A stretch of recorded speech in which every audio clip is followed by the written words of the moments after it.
Welcome everybody back into Nerd Sesh. As always, I'm Carson Brabant. Alongside me is Logan Camden, and we are so back, baby. For you guys, hopefully, it feels like we never left, but in fact, we did. It's been 3+ weeks that I've been gone. I haven't got to hold my sweet microphone and stare into your beautiful baby blue eyes, LC to kid, and getting to do it now again. I mean, I could shed a tear. How are you, my friend? I'm excellent. You are a sight for sore eyes, Carson. I have greatly missed doing this. But as you mentioned, it's only been like 2 or 3 day intervals. We actually haven't been gone at all. We've been shooting the show like normal. Monday, Wednesday, Friday, shows coming out, daily TikTok. Seems pretty standard stuff to me. What was the best thing you got up to, man, in this time that we were gone? This little brief sabbatical almost, you could call it. Ironically, I actually think the highlight of my break was probably seeing The Odyssey, man. I got to go see one of my friends in Tennessee for a little bit, catch up. Hadn't seen him in a couple of years, so that was pretty cool. Played some basketball. That's a state, for those who don't know. That's a state in the American South. And Odyssey is a film, for those who don't know. It's a film by Christopher Nolan. Well, it's an adaptation, of course, of a story originally written by Homer, the great poet Homer. Tells the story of Odysseus or Ulysses, depending on if you're following the Greek or the Roman translation. If you haven't, I will glaze the hell out of the movie. You gotta watch it. It's a banger. I'm going to see it in 2 days. It's one of the first things I'm doing. I left for my trip like the night that it came out, and they don't have movie theaters in Europe. They've never even heard of film. There's many things they've never heard of over there, Logan. They've never heard of Wi-Fi. They have no concept of money. They're still doing plays over there. They haven't got up to movies yet. You know, that's the next step. They're big on plays, and they're big on just pretty much hanging out all day, drinking wine, the arts. They love the arts, but not they hate film. They hate preservatives, you know? Like, they got all this fresh food and stuff. Yes, somebody had to say it. Somebody had to say it. Yeah. I had a great time. I'll tell you the best thing that happened to me on my trip. My buddy Dimitri, he got mugged.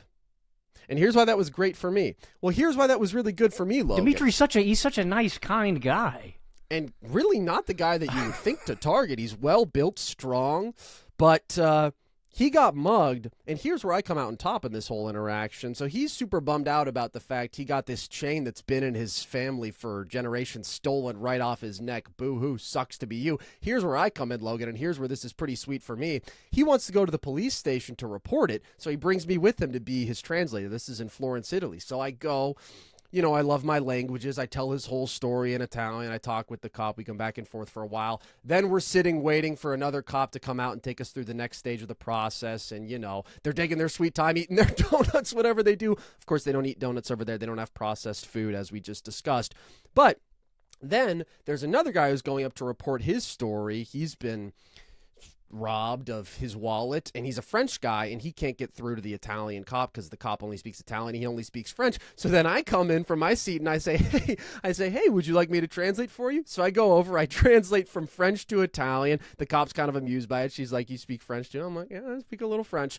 Then I go back to my seat. My buddy Dimitri, again, who's very sad, he's been mugged, but I'm having a high old time at this point. I'm getting to use my languages. I'm translating all around the police station. He tells me there's a guy over here who speaks Spanish. He can't get through to the Italian cop. And at this point, I mean, I'm in flow state, right? I'm on a heater. So I go right up and I'm like, hey, do you need my help? I speak Spanish and Italian. Do you need me to translate? And the guy's like, yeah, that'd be great. Cop comes over and I'm like, hey, do you want me to translate? And at that point, this was a different cop. She was like, all right, calm down. Just give me a second. So I didn't really get to translate for the Spanish fellow as well, but that was pretty fun, man. I had a pretty good time getting to use all my languages. Dude, this sounds like something out of like Seinfeld or like a TV show, bro. It was awesome.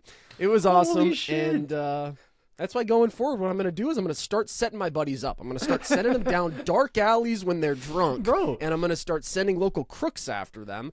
And then the next day at the station, I'm going to have the best fucking time ever. Bro, you got a side gig, bro. You just show up to foreign, police station. It was actually remarkable. Like, nobody in there could really communicate. Oh my gosh. If not for me. I don't know. I mean, dude, you are one of the ego. You are one of the world's greatest orators, man. Well, no, that would be Homer, and he's the one behind the Odyssey. Mm-hmm. So Very let's true. not put me in those conversations yet. But I am going to orate into this microphone for a while, just in English. And we're ranking the top 10 shooting guards today, but Logan, would it be so wrong if before we rush back into this whole podcasting business and trying to get our viral clips and trying to monetize everything, if we just existed for a moment, if we were just two men holding their microphones, still on opposite sides of the country, but at least in the same country now, just being together? Would that be so wrong? Just vibing out.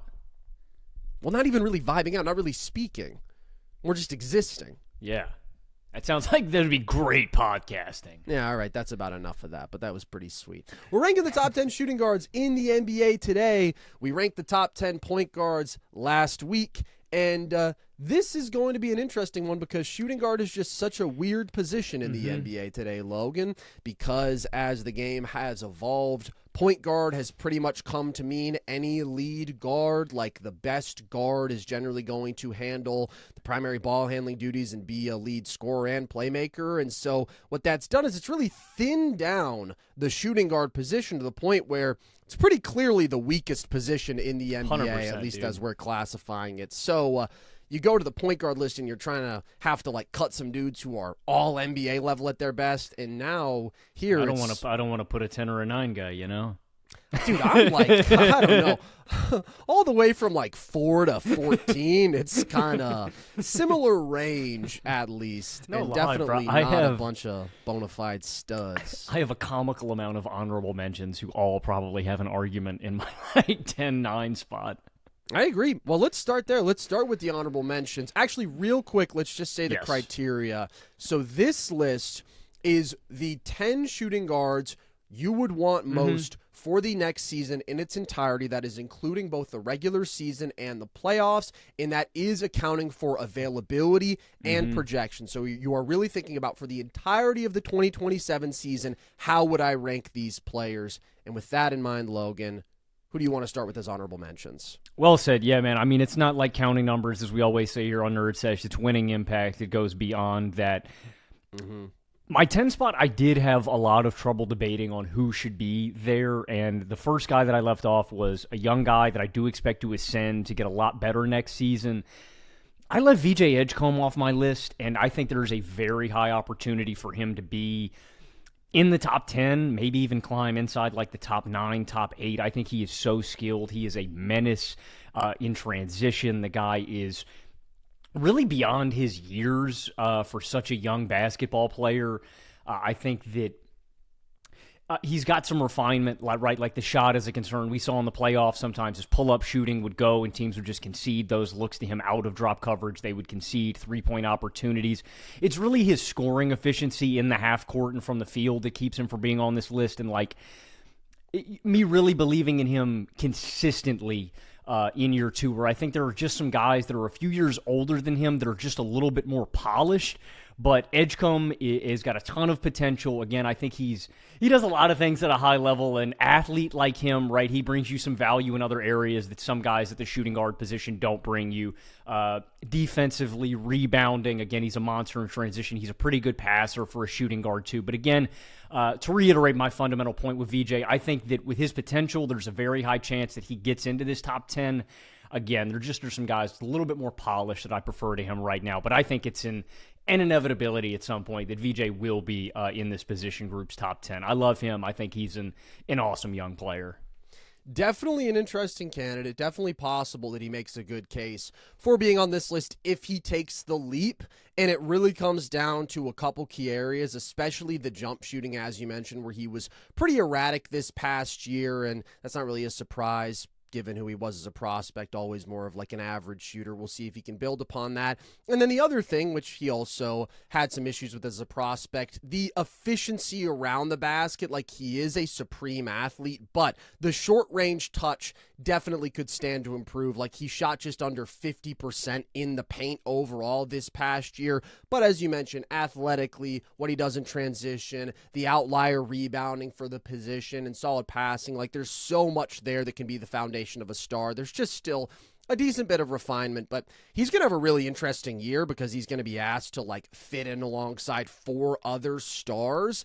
And I'm sure that for him, the catch and shoot game specifically is going to be such a huge point of emphasis because that's kind of a question for this whole Philly team is their 3-point shooting, and he's going to have to be playing off the ball a lot, so that's going to be important. And then I think there's going to be maybe a bit of a larger defensive role that he has to take on that he might like, but we'll see how much he can engage there. Like, there's definitely a path to VJ making a good case for being on this list, but I wouldn't have him there yet. Who is your next honorable mention, Logan? Another young guy that I know we love here at Nerd Sesh. We've been talking this guy up for a long time since he was a prospect. Maybe not my second honorable mention. Like I said, there's just kind of a mix here outside of my top 10s. I don't know if Cedric would be my next toughest cut, but Cedric Coward is off of my list. I think Cedric Coward is such a well-rounded, young, winning, impactful player. And like VJ, I think it's almost an inevitability that he's going to be on this list one day. Different from VJ, Cedric's a little bit of an older player. He is a little bit more polished. He's a little bit more refined in some of these connective areas as well, I would say. The shooting, the efficiency, the defense, I prefer Cedric in those areas. I don't think he's got the upside that VJ does, but I mean, Cedric is a winner. And like I said, man, there's not really a clearing on the back half of this top 10. And so you're doing this kind of balance game of, this guy can give me this kind of scoring volume or efficiency, or he has this trait, but does Cedric's totality of his winning skill set, does that get him in these conversations on that list, so to speak? Not enough. There's just there's two guys that edge him out in two specific areas where I think they are A in these specific categories. I'm being intentionally vague here in these categories, but where Cedric, I think, is more of a B player in a lot of different categories. So I like Cedric a lot. I do think one day he's going to be in the top 10. And maybe you could even classify him as a small forward too, but Cedric barely does not make my list.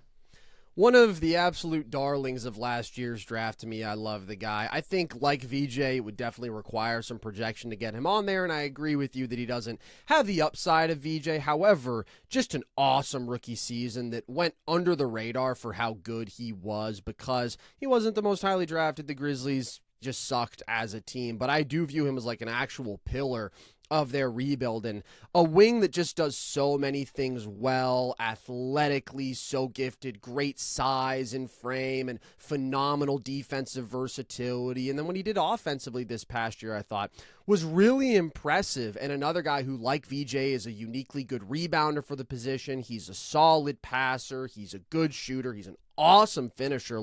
Cedric Coward is really damn good off-ball feel, and so I'm really excited to see how he continues to grow. I'll shout out another really young guy, younger than even VJ or Cedric Coward, Darryn Peterson. I don't have on my list because we haven't seen him set foot on an NBA court yet, but it is totally possible when you just talk about the combination of shot making and athleticism and playmaking upside that he has. It would not surprise me, given that, again, the back half of this list is not that strong, if Darryn Peterson went out and had such a good rookie season that we already felt like he belonged in those conversations. I can't rank him there yet, but I think that's on the table for this year. So do I. Oh, okay. Well, we'll circle back to that. Who is your next honorable mention, Logan? This guy was the toughest cut to me, and this guy's grown on me. I probably should have mentioned him first. He would be the first guy that gets edged out. I thought he had an awesome little playoff run. I think he's gotten a lot better and kind of underratedly so. RJ Barrett was one of the toughest guys for me to leave off this list. And this is where, we already kind of let this one out of the bag. Him and Peterson and the guy in my 9 spot are the three guys that I was debating in this 11 to 9 range. And I just think RJ, Scotty is obviously taking a lot of the shine in Toronto, and deservedly so. I think Scotty is all that in a bag of chips. The guy is awesome. RJ just doesn't get that kind of same love and appreciation. I think he's going to be 26 this upcoming year. He's still, relatively young. He's reaching his prime, but I thought was really effective as a jump shooter in a different way that we hadn't seen from him in these playoffs. I thought he was surprisingly impactful defensively. I was really impressed at his closeout attacking and downhill game and getting to the rim. And this was a season, too, where RJ struggled a little bit, and this isn't uncommon with him, but to stay fully healthy. But when he was out there, I thought he was really, really impactful. And so RJ doesn't have like a trait or a skill that like I'm like wowed by, or I'm like he does this at an A level, but he's really solid in a bunch of different ways. And like I said, I just think underratedly so. I think RJ's kind of gotten a little bit lost in the shuffle, in the mix, and in Toronto, and he just kind of gets overlooked. And so I think RJ was the absolute toughest cut to me. And him versus, again, the guy in my 10 or 9 spot, I think is a real debate and something I would hear out. So if RJ's in somebody's top 10, I wholeheartedly hear that argument. I think he's really underrated, man. He's grown on me a lot. He was the toughest cut for me, too, and I've never been an RJ Barrett guy, but I do feel like he put it all together this year in a way that made him the best version of himself for sure, and the playoff series was wildly impressive. I don't want to put too much stock into that, given that it was just 7 games. He did shoot the 3 ball unusually well compared to his typical standard, but he also did a lot of other good stuff on top of that. Like, he was phenomenal as a driver, which is his greatest strength as a player. He was really good on the glass and was just one of 2 really consistent creators and offensive presences for that Toronto team that certainly was not brimming with a bunch of offensive talent. It was Scottie and RJ. You just need to step up over and over again. And RJ really did that. So he's coming off of this career season where he's always been a gifted driver with the size and athleticism and sort of force that he plays with, and he's got some good craft as a driver, but he's never been a very good finisher at the basket until this past year when he shot like 70+% in the restricted area. So that makes him a better scorer than we've seen in previous years. And then he did shoot the 3 really well in that playoff series. I don't put too much stock into that because he's just been a mediocre 3-point shooter and mediocre jump shooter overall for so long. We'll see if he can build off that, but that doesn't really factor into how I view RJ long term. It really is the driving that is super legit, the transition scoring where he, this past year, was top 10 in transition points per game in the regular season. And then he's a solid passer too.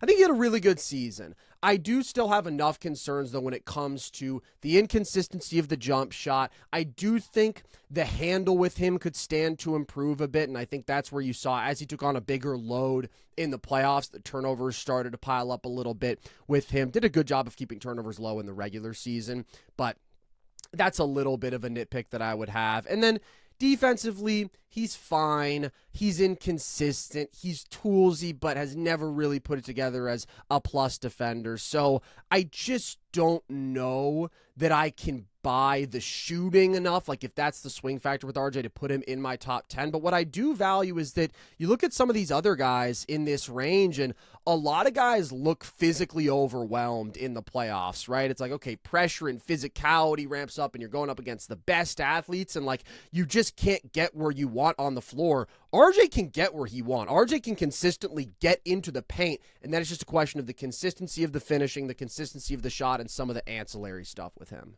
Yeah, and I think that some of the other guys that would be in consideration here in comparison to RJ are a little bit more one-dimensional, too, where they're also, like you're saying, can get physically overwhelmed, but also don't really impact the game in other ways, which also is an edge for him where, you know, again, he may not be an A+ in some of these other categories, but he is at least impactful there. And I will say, I really like his fit with this team in Toronto. You mentioned the transition points. I think having a defense like this behind him and the defensive personnel with him, it just makes him more of a weapon in transition. But yeah, man, RJ really, really impressed me in a big way in these playoffs. He did for sure. It's not quite enough to get him into my top 10, but it did get him very close. I'll shout out a couple other honorable mentions. I mean, these guys were like at the end of the list. Ayo Dosunmu, I just love him. And I do think, again, he's another guy where it's like, okay, regular season maybe isn't going to pop quite as much, but you get him in a playoff environment, and I do believe, like, the number of ways in which he can be effective as a scorer really matter to me. The fact that he does have that quickness, the fact that he is an elite shooter, he's a good on-ball scorer, he's a good off-ball scorer, he's great in transition, he's got an awesome floater mid-range game, like, just a really good scorer. And then he's a solid passer, he's a solid defender. Like, he just has a skill set that I believe in translating to the playoffs, to a number of different situations, and I'm really excited to see him playing with both LaMelo and obviously playing again with Ant this year. CJ McCollum,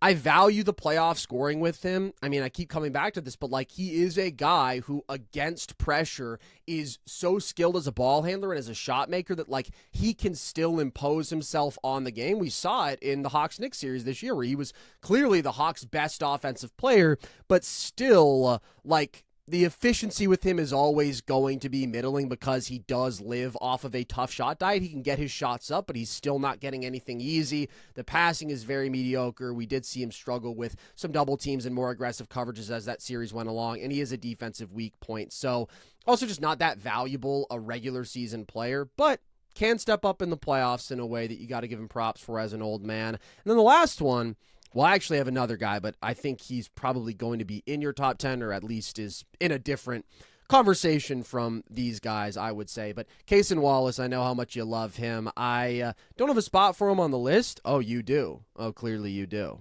Okay, well then maybe we can save that conversation. Oh, no. Don't cry. We're just getting back to podcast. Hey, Logan, podcasting is your joy. It's your purpose. Don't let my dumb honky ass get you down. There's a honky you're going to have on this list. No. I don't think there is. Well, I guess it depends on which honky you're talking about. But, damn, he's tough as fuck. How do you just strike a pose like that? Is that something you do in your day-to-day life? All the time. You really like that, bro. I feel like I'm talking to Paul Wall here. Anyways, all right, we can come back to Cason. I love him too. I just think he would have to take another step up offensively to get on the I list. think he showed it to you in that shade stretch, but we'll talk about it. All right, we'll get back to that. Okay, I have a guy. Yeah, well, maybe please. Should I mention? I'm confused now because there are some guys. I think we're gonna differ on maybe 2 or 3 guys. I'll give an honorable mention to these guys because I didn't consider them. I considered so many damn OKC players. Shout out also Jared McCain real quick. He was actually this is way down. This is like I'm in like the 20 to 25 range here. It's a shooting guard list. Anybody's a valid shout. Real quick, some other guys that were like at the bottom of this list that I did briefly consider. Shout out Norman Powell, my baby boy. I love me some Norman Powell. A little too one-dimensional. Shout out this guy. You know what? I'm not going to shout out these 2 guys because they may be on your list. I'm just going to leave them alone. Okay. Last guy I will shout out. Maybe he's on your list. Should we get into any Devin Vassell talk? Devin Vassell is not on my list. He's a good shout. I do want to shout him out real quick. Vassell was one of these guys in the middle of these 2 groups that was probably 15-ish or somewhere in that range. Mm-hmm. Really good shooter. Like a shooting weapon. I know we say weapon about a lot of guys. Vassell is in a different tier where it's like catch and shoot, pull up, off movement. Like the difficult, because everybody can hit an open, stand still, wide open catch and shoot jumper, right? Vassell is like a tough shot maker. If it's out of pick and roll, if it's, again, all the different footworks, the movement. He's a shooting weapon, and he also has the size and defensive skill to at least be impactful on that end where, you see him impactful as a shot blocker in transition, actually walling up guys on the perimeter where some of these more one-dimensional shooting guards in that kind of archetype that I'm referring to, a la a Norman Powell, who I think some people will be surprised. They'd go, Norm dropped 20 points per game decently efficiently last year. He was an all-star. How is he not on this list? It's like, again, it's the one-dimensional part where I would prefer a guy like Devin Vassell where complimentary, can do some of the little stuff, and just, again, as an elite shooter and a real plus defensively, too. I just value that impact. And so I didn't know if we should consider him a 2 or a 3. I considered him a 2. All that being said, as much as I love the guy, he did get he's just outside of the top 10 for me. But he's a great player. I love him. He's just not good enough offensively to get into these top 10 combos. But he's a great player. Very good wing. Like him a lot. As you said, like really awesome shooter where because of the quickness of his release, the height of his release point, like he can get shots off against contests from the mid-range, off movement. You run him off the line, he can rise and fire. Really his entire offensive game is predicated upon just the jump shooting, though. And then defensively, he is solid. I would say he's a slight plus, but still not like a high-impact defensive player. Slight. And you mentioned, I mean, he has some moments athletically, right? Like he had a couple of really impressive blocks in the playoffs, but is not consistently like a super impactful off-ball defender. I would take him over Norman Powell.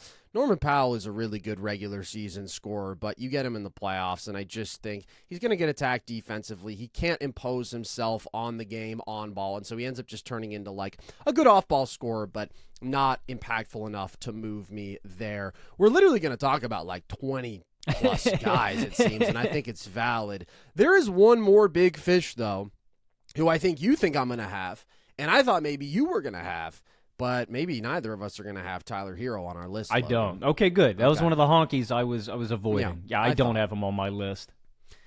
This is an interesting one because this is a guy who could easily go into Milwaukee this year and average 25, 5, and 6, and it wouldn't surprise me even the tiniest bit. Like, he is absolutely a guy who can take on that sort of offensive volume and produce and be that sort of creator, and that's something that a number of these guys in this range cannot do. But I do think, like, oftentimes people get caught up with the idea of, like, the role and the idea of being the Xth option on a team, and it's like, that's not actually what matters when you're talking about how you impact the game overall. And as we have seen, there are a number of talented offensive guards in today's NBA who can produce in the regular season when things are more comfortable. And then you get into the playoffs, and a guy like Hero is just going to run into a number of challenges when it comes to him being relentlessly attacked on the defensive side of the ball, where he is really, really bad. And then offensively, he is very reliant on a screen to get him an advantage. He can't create an advantage on an island. And so if you go up against really good switching defenses, he's going to struggle to get his own offense. If he goes up against really athletic, high-pressure defenses, period, he struggles. And it's just a trend that we have seen year after year with him, where since 2022, which is when he first scored 20 points per game, won Sixth Man of the Year, in the regular season, like, Hero gives you 21.5 points per game, 4.5 assists on 58% true shooting, like fringe star level production offensively.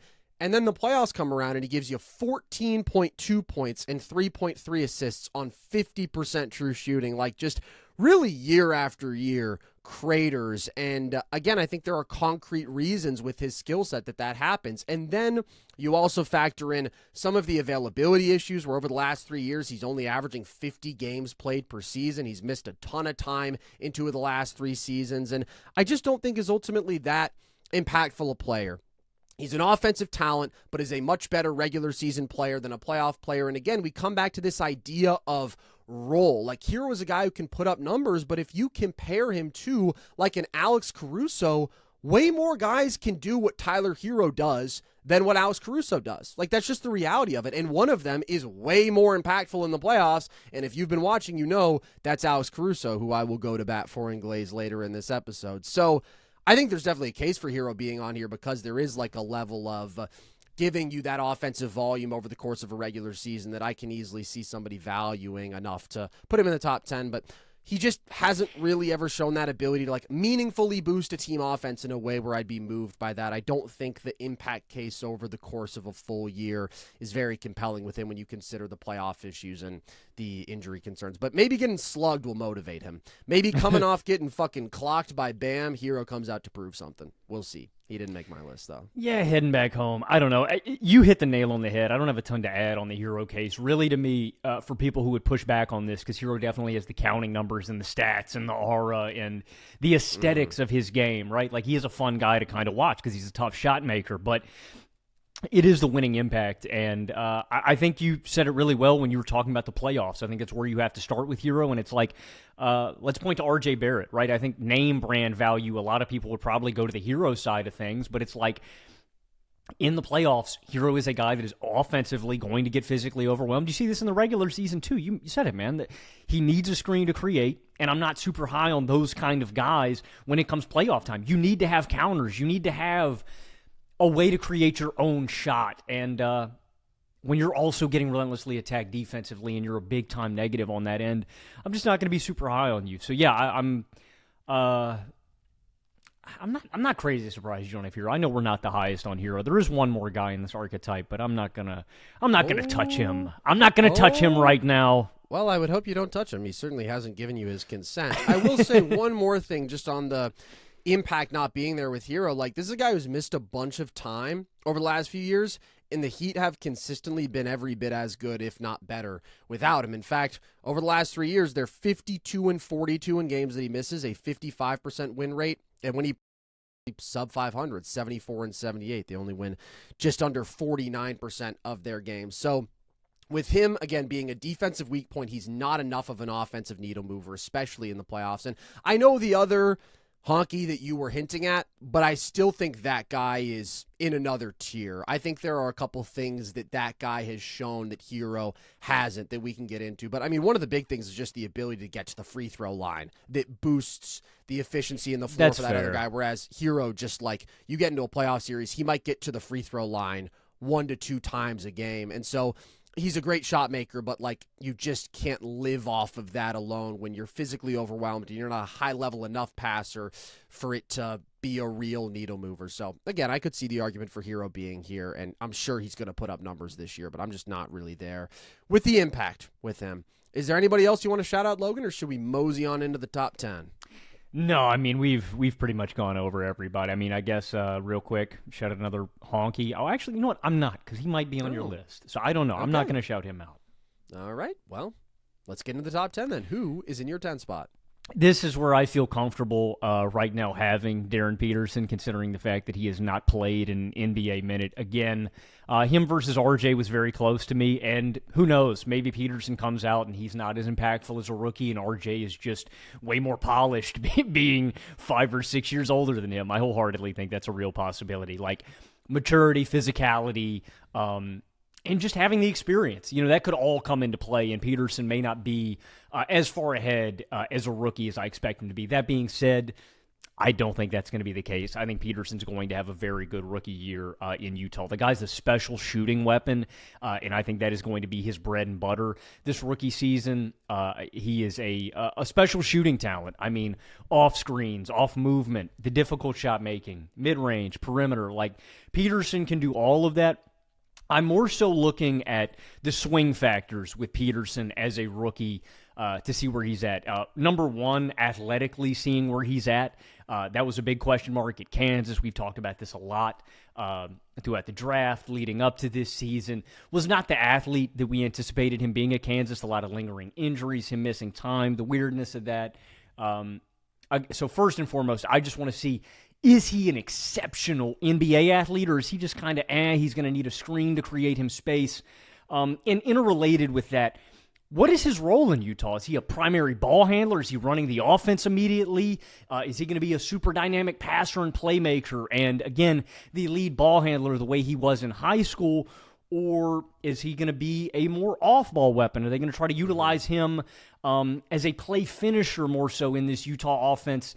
That's really what those are the question marks leading into this rookie season. They're going to determine how great he is. And then, of course, just how impactful and engaged is he going to be defensively. That's a question for any young player. But Peterson is just so talented, Carson. I just couldn't leave him off my list. That's really what it comes down to is I think Peterson is so exceptionally talented as a shooter and scorer. He is going to give you a 18 to 20. I think that is that too much as a rookie? I think that's reasonable. It's totally on the table. Yeah, I think my projection would be somewhere between 18 to 20. I don't know about efficiency-wise where he's going to be at, but that would be my gauge as a scorer. And then again, he's so talented that these two roles that I'm talking about, on-ball or off-ball, I think he can succeed at both. And so, I mean, he's just too talented for me to leave him off my list. Again, I could be proven wrong. There are older guys with more experience, with more polish, and that if Peterson isn't on schedule, maybe he doesn't belong already, but I'm going to bank on the talent. And honestly, I could see Peterson being as high as maybe 7 or 8 at the end of this season, maybe even higher. Maybe he's just the GOAT, right? He's too damn good already for me to not expect him to be a top 10 guy year one. He could climb higher than this, and I think it totally makes sense to have him. Again, it's hard for me to rank him having not seen anything out of him yet. That's where, if I'm on the fence, I'm going to defer to the guys who we have seen on an NBA court. But I think it's totally possible that he does average like a pretty efficient 20 points per game this season. He's just such a supremely gifted scorer, and regardless of what level of driver and paint scorer he is. Like, he is an out-of-this-world shot maker. He is going to be brilliant in terms of the floater game. The three-point shooting is going to be ridiculous. He's going to get to the free throw line a lot.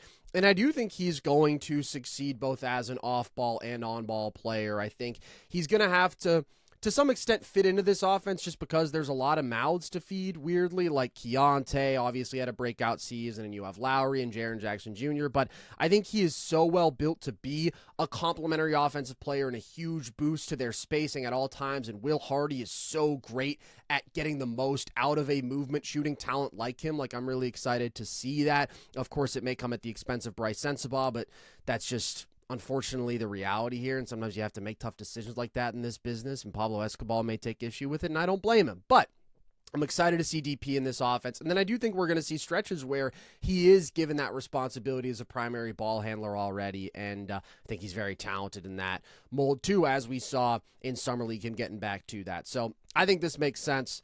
Again, I'm just going to go with dudes who we've already seen show that they are at this level in the NBA. And in my 10 spot, I have a guy who had a real breakout season of his own, and then in a weird postseason, but he still did enough to get him on my list. This is where I have Nickeil Alexander-Walker, the most improved player this past season, who in the regular season was just awesome. I mean, gave you 21, 3, and 4 on 61% true shooting, and just got hotter and hotter as the regular season went along, and ended up like in some pretty rare company as a three-point shooter, where he's making almost 40% of his threes on 8+ attempts a game, and took a huge leap in that regard. And then the playoffs were rough. I don't really think there's any other way to put it. Like, as a creator, he basically disappeared in that series against the Knicks, and specifically inside the arc, he shot 32%. So the three-point shooting was still great, and that's where he was able to get some offense. But, like, when it comes to him being a creator like he was in the regular season, we just didn't see that in the playoffs. He did not look comfortable creating against playoff defense and pressure. And so that is where it doesn't feel to me like this is a guy who we should expect to now and maybe ever be like a 20-point per game playoff scorer, but he definitely already is a better version of who he was in Minnesota. And that's a guy who I was already high on, and I loved the contract that the Hawks gave him because he's a really good defender. He has blossomed into this truly awesome shooter, and then he does bring you some supplementary ball handling and creation. Like in the regular season, we saw him show the ability to be a solid driver and finisher and passer, and we saw a little bit of the in-between game, and he's got like this shiftiness and craft as a driver. So I do think, I mean, the main selling points with him are the on-ball defense, the three-point shooting, but then the fact that he is still like a B- at a lot of these other key traits is why I'm comfortable putting him in my 10 spot. I really thought about RJ and I thought about Hero because, again, Hero just the creation skill set, and RJ the ability to impose himself on the game more so on ball and physically. Like, I do think RJ definitely has that advantage in terms of just getting his offensive volume. But then where I worry sometimes about the three-point shooting with RJ and the defensive consistency, I feel really good about Nickeil Alexander-Walker in those categories. He's an elite shooter. He was phenomenal on Jalen Brunson in that series defensively. And so that ability to make an impact in multiple ways, I do value. You compare him to a guy like Hero, and it's like, all right, if Hero is going to take a significant dip in the playoffs as a creator, like his value just disappears. Whereas it's like if Nickeil Alexander-Walker is not the same as a creator, that's okay because he can still fit in spots and do a little something there while he's a really good defender and while he's this awesome shooting weapon off the catch and while he's a really good transition scorer. And so I'm confident enough in the all-around impact with him to put him in my 10 spot, even though I do think the playoff dip we saw from him as a creator this year is not a one-off. I would probably expect that to continue. I just don't think he's that level of an on-ball offensive player. Well said. I mean, I completely agree, man, and this is going to flow nicely because I have Nickeil Alexander-Walker in my number 9 spot. I couldn't leave him off this list. Ultimately, him and RJ were the two guys I was debating up with Darryn Peterson in these final few spots, and it's a defense to me, and that's why I couldn't put him against Peterson, where maybe, again, rookie. You never know exactly how these guys are going to look. What can I bank on? I can bank on Nickeil being a really high-level defender. RJ, questions about his shot.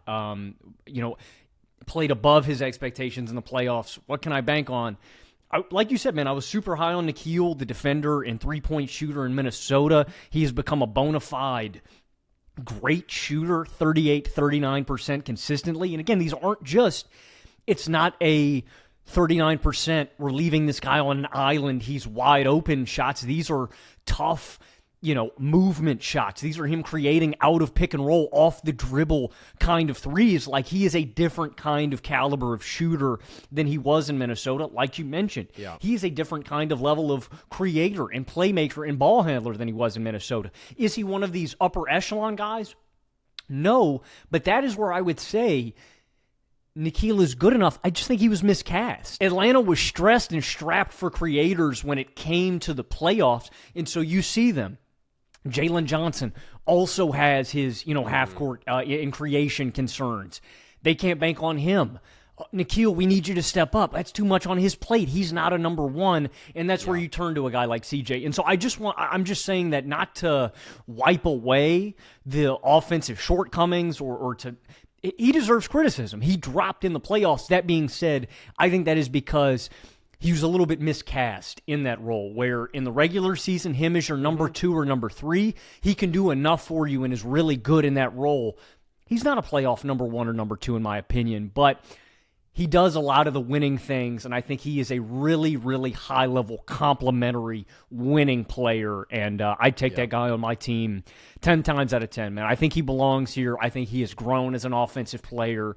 Again, I don't think he's a number 1 or number 2 in the playoffs, but he's an elite defender, and he brings me enough offensively to where I think he belongs on this list. So, Naw's a winner. He comes in at my number 9 spot, one spot ahead of DP. I'm realizing I shouted out CJ as an honorable mention for this list.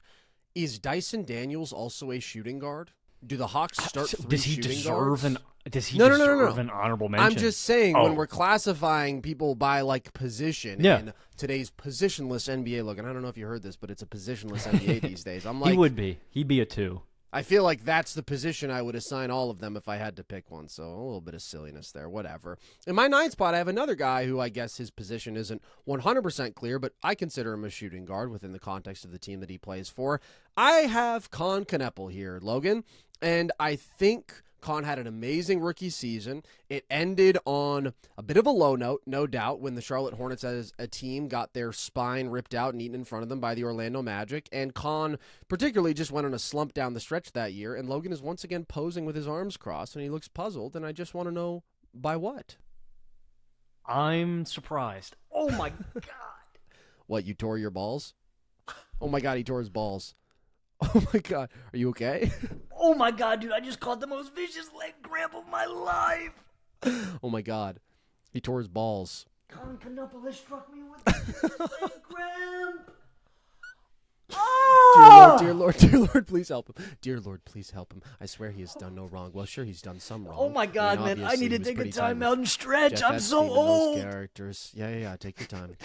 Fucking Kevin out a year to sciatica. podcasting. First it was the sciatica, and now it's this. Oh, okay, my bad. Wow, that was brutal. No worries, man. You feeling okay?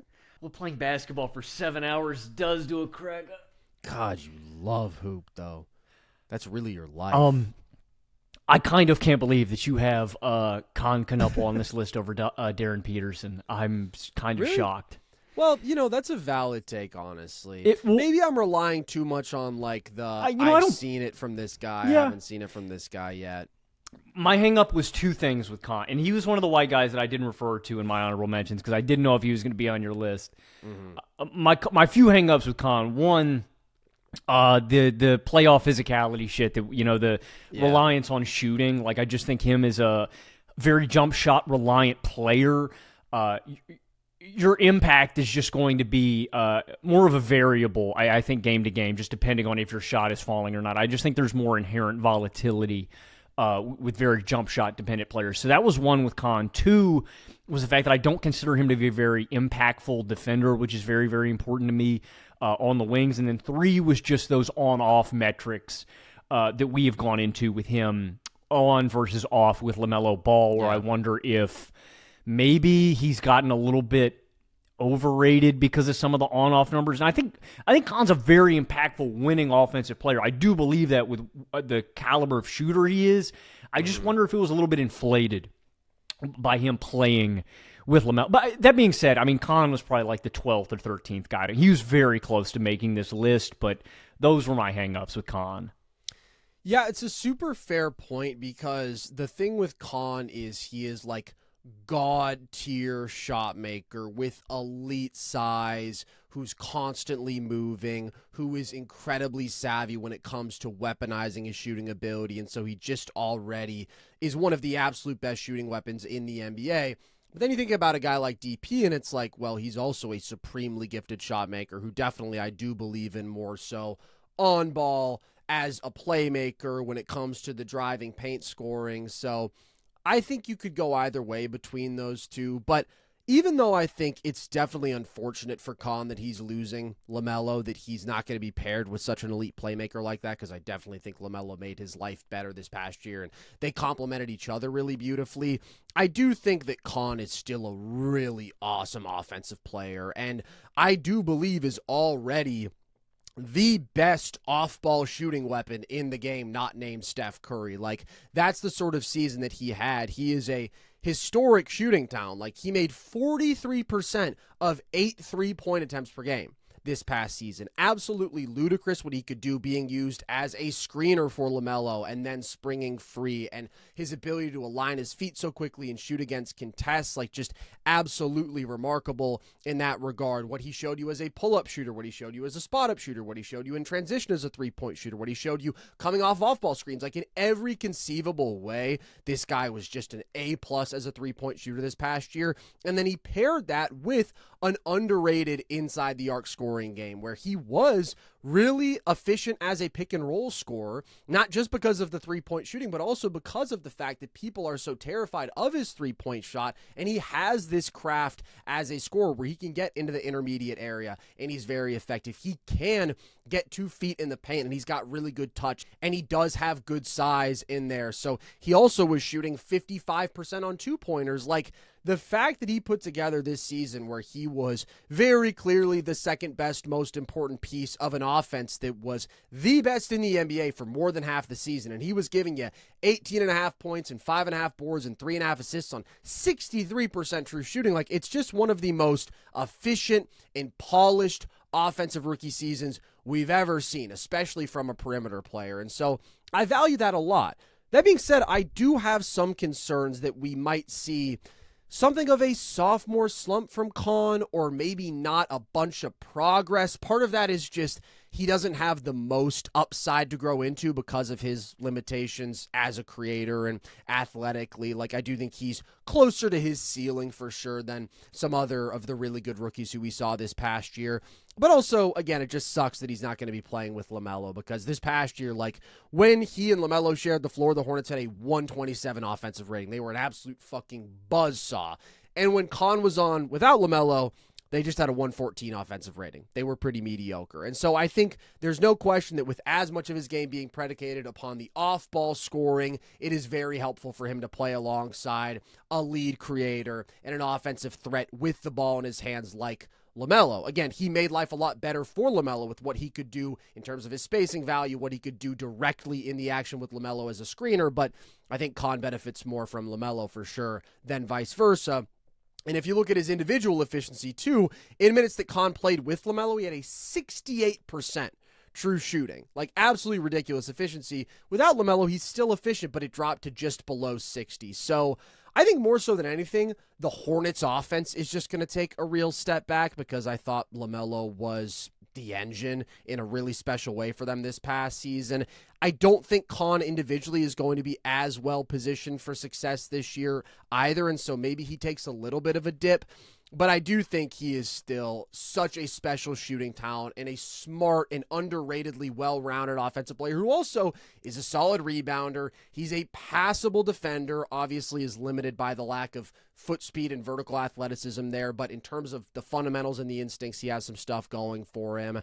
I just think Kon is more than a pure shooter, but he's also like an A++ shooter in every way, and it makes him a really good player. So I'm still holding lots of stock with him, but I do think it's fair if you are shaken by losing LaMelo, and then also just how the season ended, because like I think there's no question that when you look at the play and like that was rough for him. Part of it is he's just not hitting shots that he has to make and that we're used to him making because he is such a brilliant shot maker. But also it's like you have to find a way to create some separation for him if you do go up against the super physical, athletic switching defenses. Like, you're going to be able to limit his volume, especially on ball. And then it becomes more so about, okay, can we get him free off the ball? Can we get him going in that way? And it was a rough end of the season. So I definitely hear your point. I'm going to stick with it because I do still believe in Kon, but I think there's an argument that he should not be on this list.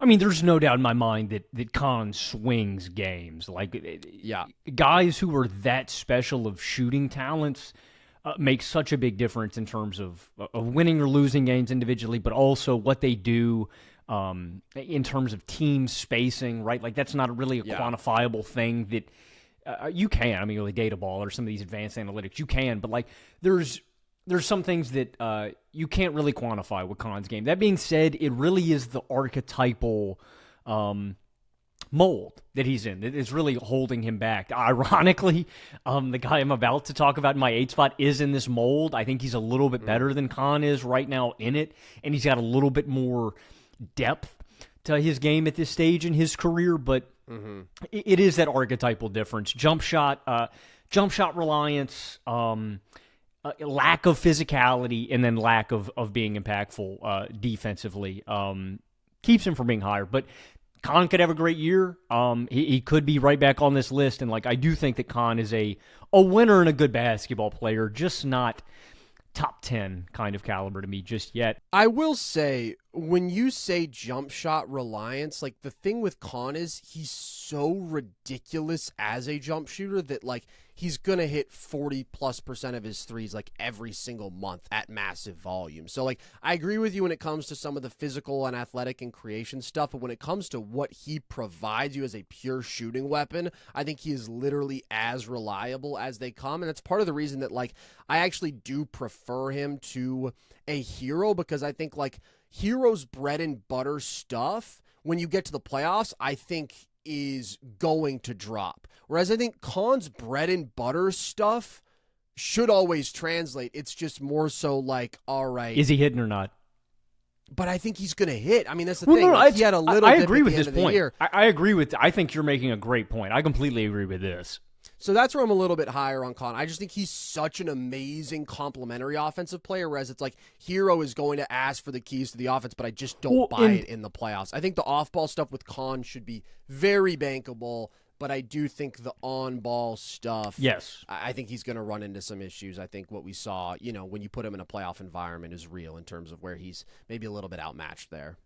Yeah, I mean, on that Hero-Kon dynamic, too, is like I feel like putting the ball in Hero's hands, he'll get his numbers, but it won't lead to like great team offense. Whereas with Kon, he doesn't have to have the ball in his hands as much, and he's going to lead out to even more elite offensive impact. So I do agree with that point on Kon, and I still like him. The guy that I was alluding to earlier that is very similar to Kon in terms of their archetype and play style to me, that is in my 8 spot, is Desmond Bane here, and I just think Bane is a weapon as a shooting talent. But again, everybody else above Bane on this list is more impactful in terms of two-way ability to me, has more of ability to put the ball on the floor by and large, or just brings me impact in different ways that I prefer to just jump shooting. Now, Bane is one of these shooting weapons, the caliber of a Kon that we're talking about, where like, I mean, dude, just off any kind of movement, any off-ball action, off-screen, pulling up out of pick and roll, like, Bane's special. And I love watching guys like Bane that are just this efficient with their touches, that have such a lean game that, like, one dribble, bang, off of a screen, pulling up. Like, those are the toughest guys to guard, in my opinion, right? It's cool to have all these moves in your bag, but if you can't put the ball in the basket, what does it really matter? Bane and Kon are both really simple in terms of they can get to their look, and if they get to that look, it's water. Like, they are super efficient in terms of their moves on the court and how they get to their looks. And Bane and Kon are very similar in that regard. So I hear an argument for both of those guys. I think Bane is better than Kon is in that role right now and does more for team offenses at this stage, but they're very similar. I hear an argument for Kon. I just prefer Bane. But I think they're very similar in that regard, and I just think he's a little bit better in that archetype right now. So I've got Bane in my 8 spot, but honestly, I would probably hear an argument for Bane anywhere in this 5 to 8 range. It's very close. I personally prefer the guys that bring me a little bit more ball handling or a little bit more defensive impact. So that's why Bane is at 8, but I would hear an argument for him probably up to 5. He's that kind of caliber of shooting weapon and offensive talent.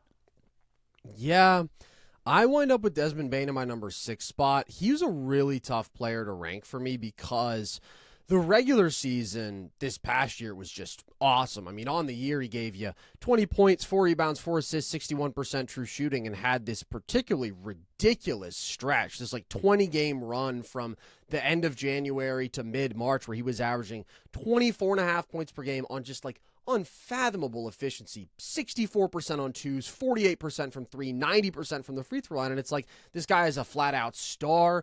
I remember that was leading up to when we did our top 30 players in the NBA, and I was like considering him. He was just outside that range for me at that moment in time, because when he's at his best, he can have stretches like that. He combines this elite three-point shooting with really good transition scoring, with pretty good driving, where he does have this sort of straight line bowling ball physicality to him and good touch. And he's a solid passer, and he's just like a really awesome offensive player. He can create on ball. He's this awesome off ball shooting weapon, good in the half court, really good in transition, and like just such a good offensive player.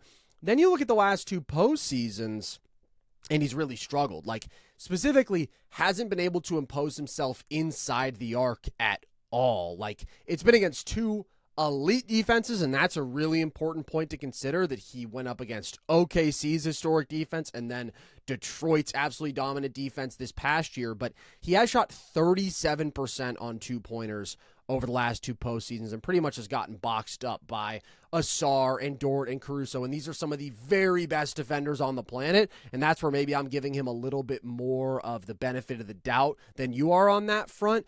But it's been a struggle for him to get to and finish at the rim or really do anything with the ball in his hands. Like, he doesn't have the burst to beat some of these really feisty, high-pressure, switching, super athletic teams. And so he ends up just kind of settling for tough shots when he has the ball in his hands, or his volume just dips notably, and then he really becomes all reliant on just the three-point shooting, which is not a place you want to be in, even though he is a really good three-point shooter, because in the regular season he does have the inside the arc scoring as well. So I'm not exactly sure what to do with Desmond Bane at this moment, because he's an awesome regular season offensive player. He's had 2 really rough playoff series over these last 2 years, but they've been against like exceptionally great defenses, and that's what's tricky. Like, the guy in my number 7 spot I love so much, and I really considered putting him above Bane.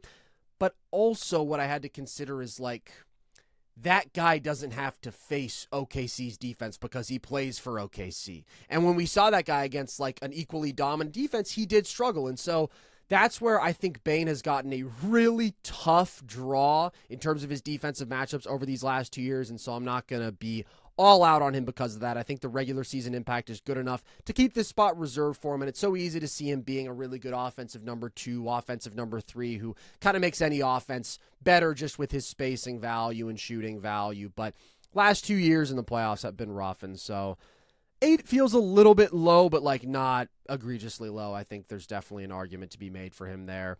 In my 8 spot, I have another guy who I love very much. This is where I land on Alex Caruso. Ooh. Yeah. I love Caruso. Really what it comes down to, I think there's an argument that in the playoffs he jumps a couple guys above him. But when you consider value for the entire season, you consider the just totality of your contributions, how much you're on the court over a year. The thing with Caruso is he's going to miss some time with injury. He's not going to play a ton in the regular season. Like, he's just not that valuable a regular season player. And that's probably why I keep him a little bit lower. I mean, I think number 8 might still be higher than average for Caruso. I don't know. But I'm so fucking high on him in the playoffs because when you get to that environment, I mean, the last 2 years, he's given you 10, 3, and 2 on 62% true shooting. He just stripes 43% of his threes in the playoffs. And obviously that box score production isn't going to jump out at you, but like it's solid and the efficiency is really good. But of course, the main selling point with him is that he is one of the greatest defensive guards in NBA history and one of the greatest chaos agents in NBA history. And that's where he has just been a centerpiece of the dominant OKC defenses that we have seen over the last couple of years, but really just like one of their most important two-way players in the playoffs, a guy who can take on a wide variety of matchups defensively, somebody who is constantly wreaking havoc. If it is making bigger players uncomfortable, right? If it is fronting dudes out of the post, but also just his ability to make such brilliant anticipatory plays, getting passing lanes, steal the ball from people at times, make these remarkable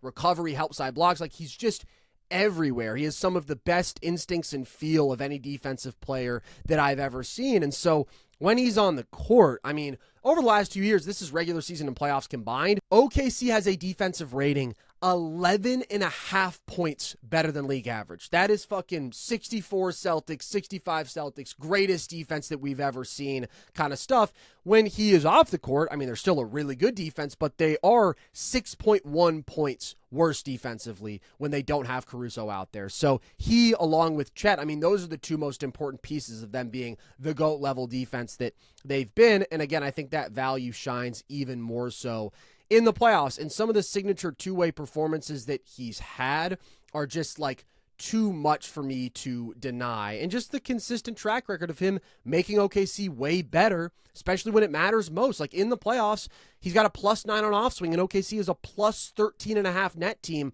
when he's on the court. So again, defensively, we know he's one of the best we've ever seen.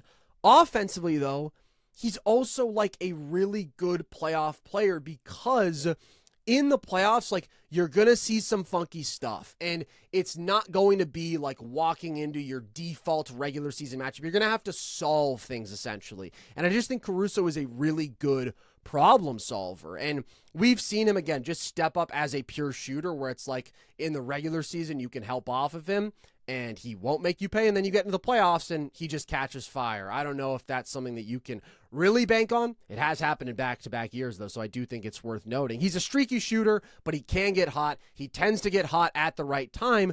But then it's also like the confidence with him that I do value, the willingness to repeatedly be used as a screener for Shea, for example. And it's like, if they're going to leave me, I am going to take and make these big shots. The connective passing with him is something that I value a lot. I think he's a really brilliant zone buster. He's somebody you can put like at the nail and he'll dissect things. He's somebody who is a timely cutter. Like, he just knows where to be. I mean, truly, that might be his greatest strength on both sides of the ball. He knows what is going to happen. He knows where he needs to be, and he is going to make a play, especially when you need it most. And he makes a bunch of plays that, like, other guys just can't make, right? Like, it's not a question of, oh, so he's in a smaller role, and that's what allows him to do all these things at a high level. Like, no, Alex Caruso is just a special talent. Yes, he's a role player, but he is a special role player, and those are the sort of players who drive championships. You don't need a bunch of guys who can handle the ball, who can create. Like, you need guys who do different things, distinct things, unique things, and Caruso just does some unique things unbelievably well. So he's such a winner. We've seen it too many times to deny. And again, I think in back-to-back postseasons, he's been like at worst a top 4 player for this OKC team that won a title. And I mean, if they had had better health luck, you know, could have won the title this year maybe, but he was the second best player for OKC in the playoffs this year. So I got a lot of respect for Caruso, especially in the playoffs. You have Caruso at your 6 or your 8 spot, correct? Correct. Okay, we flip on Bane and Caruso completely. Okay. So I've got Caruso in my 6 spot. I've got Bane in my 8 spot. And I hear the regular season argument for Bane and like his ability to score, but I just think that all the things you're saying, like Caruso's just a winner. And obviously you have to start defensively, like you were saying. He has this insane versatility for a guard. You see him switch on to Jokic in that matchup in the playoffs, that the guy wrecks the game defensively. And then offensively, I kind of think Caruso's game can kind of get underrated. Like you're saying, Carson, he's not going to wow you. He's not going to be the number one, but he's going to get to open threes, and he is going to shoot every one of them. Like you said, the guy does not lose that confidence. He can go off for 30. If you leave him, open, if you're throwing these crazy coverages at Shea, he will keep spraying them. He can knock them down. He can get hot. The screening element that he brings to the table, but also like Caruso is a guy that will get downhill and attack in transition and aggressively go to the rim and try to finish. Yeah. Like he can bring you, he's not going to be a lead ball handler. He can bring you some supplementary ball handling and playmaking when you need him. Like, I think you said it, man. The guy is going to be in the right spot. He is going to make the right play. Caruso's A1 trait obviously is his defense, but then the next best trait of his is just his brilliance, his mind, and his schematics, man. I couldn't be higher on Caruso. I think that he's got to be in this top 10, and I just want him on my basketball team, man. And I think he is one of the greatest defenders that has ever played this game, man. He is. And, I'm very high on quote-unquote role players when they're really damn good at what they do, and Caruso is one of the best role players in NBA history. He's so impactful, and I'm glad you brought up the transition thing, because that is another instance where, again, just like that feel for when to push pace, he's so good with that. So I love the guy. Again, I just think it's the lack of regular season impact that keeps him a little bit lower on this list, but ultimately, push comes to shove in the playoffs, I would have him even higher than my number 8 spot. This episode is brought to you by Ridge. Look at this thing. It's beautiful. This is a Ridge wallet. It's sleek, it's modern, it's effective, it's practical, it's got everything you need, and it looks good, and it's easy to carry around with you. It was the biggest upgrade I could have possibly made when I moved on from my old hunk of junk bulky wallet to this beautiful Ridge wallet. And I'll tell you what, Logan, Ridge is doing their legendary sweepstakes again this year for the 6th year, and this time it's bigger than ever. That's exactly right, Carson. The sweepstakes this year run from July 24th through September 8th, and Tony Hawk is the official spokesperson this year, so you already know it's going to be insane.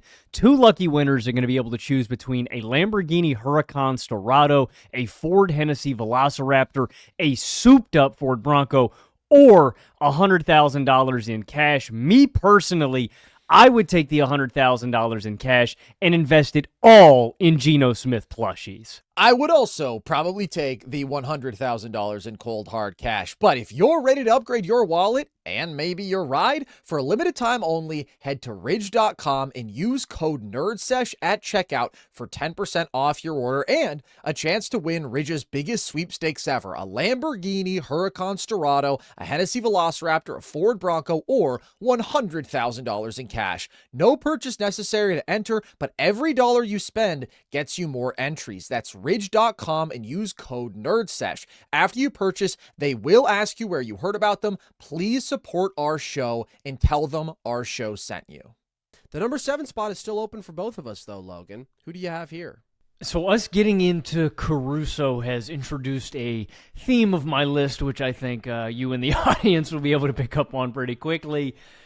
In my 7 spot is where I have Cason Wallace.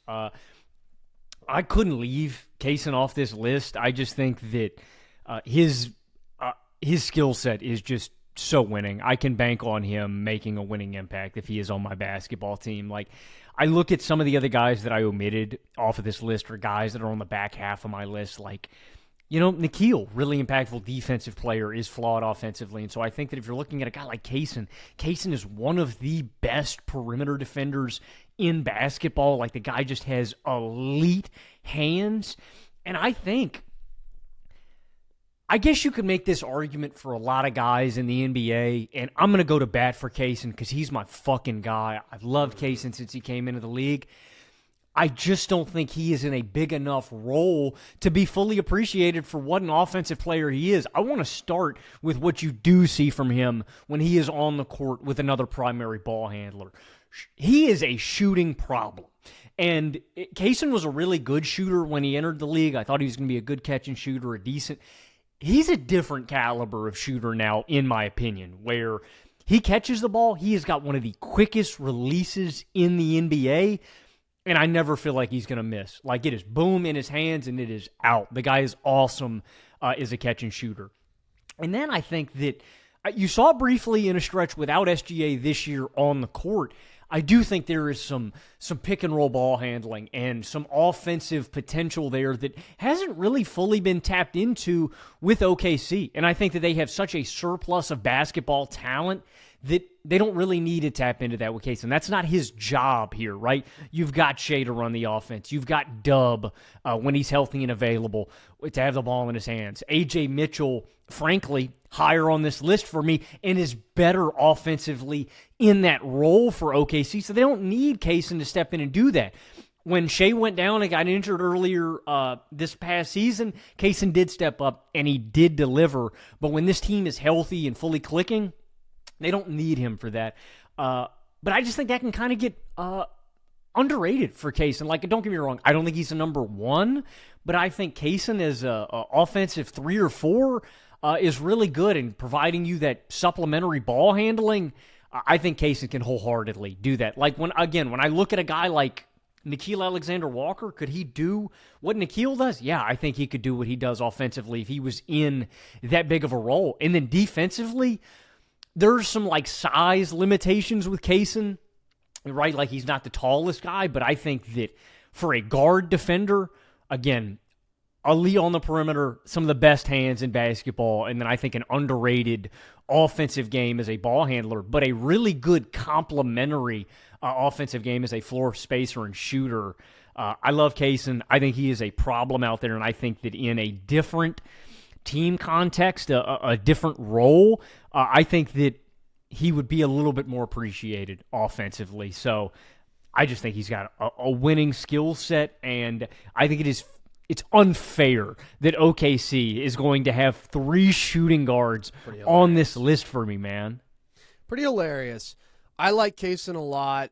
I just don't think he's as good of an offensive player as you do. I don't think there's as much like untapped potential as you do. I do think like a lot of people got excited about the brief stretch that we saw him with Shea out this year, but overall, like if you look at this past season, per 75 possessions when he was on the court without Shea, he gave you 13 points, 4.5 assists on 52% true shooting. Like when he does have the ball put in his hands, if you look at the creation play types, well below average efficiency as a scorer. I just don't think he has much juice as a creator. I really don't. I do think he's a good catch and shooter. I think he was really awesome in the playoffs there, but also I feel like you're maybe overhyping him a little bit as a shooter because he still is a little bit streaky. He's 37% from 3 in his career. He's a good shooter. He's not a great shooter, and so I just don't see him being like a top 2 ball handler for a team like you seem to. I think he's an awesome defensive player. I think he's a good 3-point shooter. I think he's a good cutter.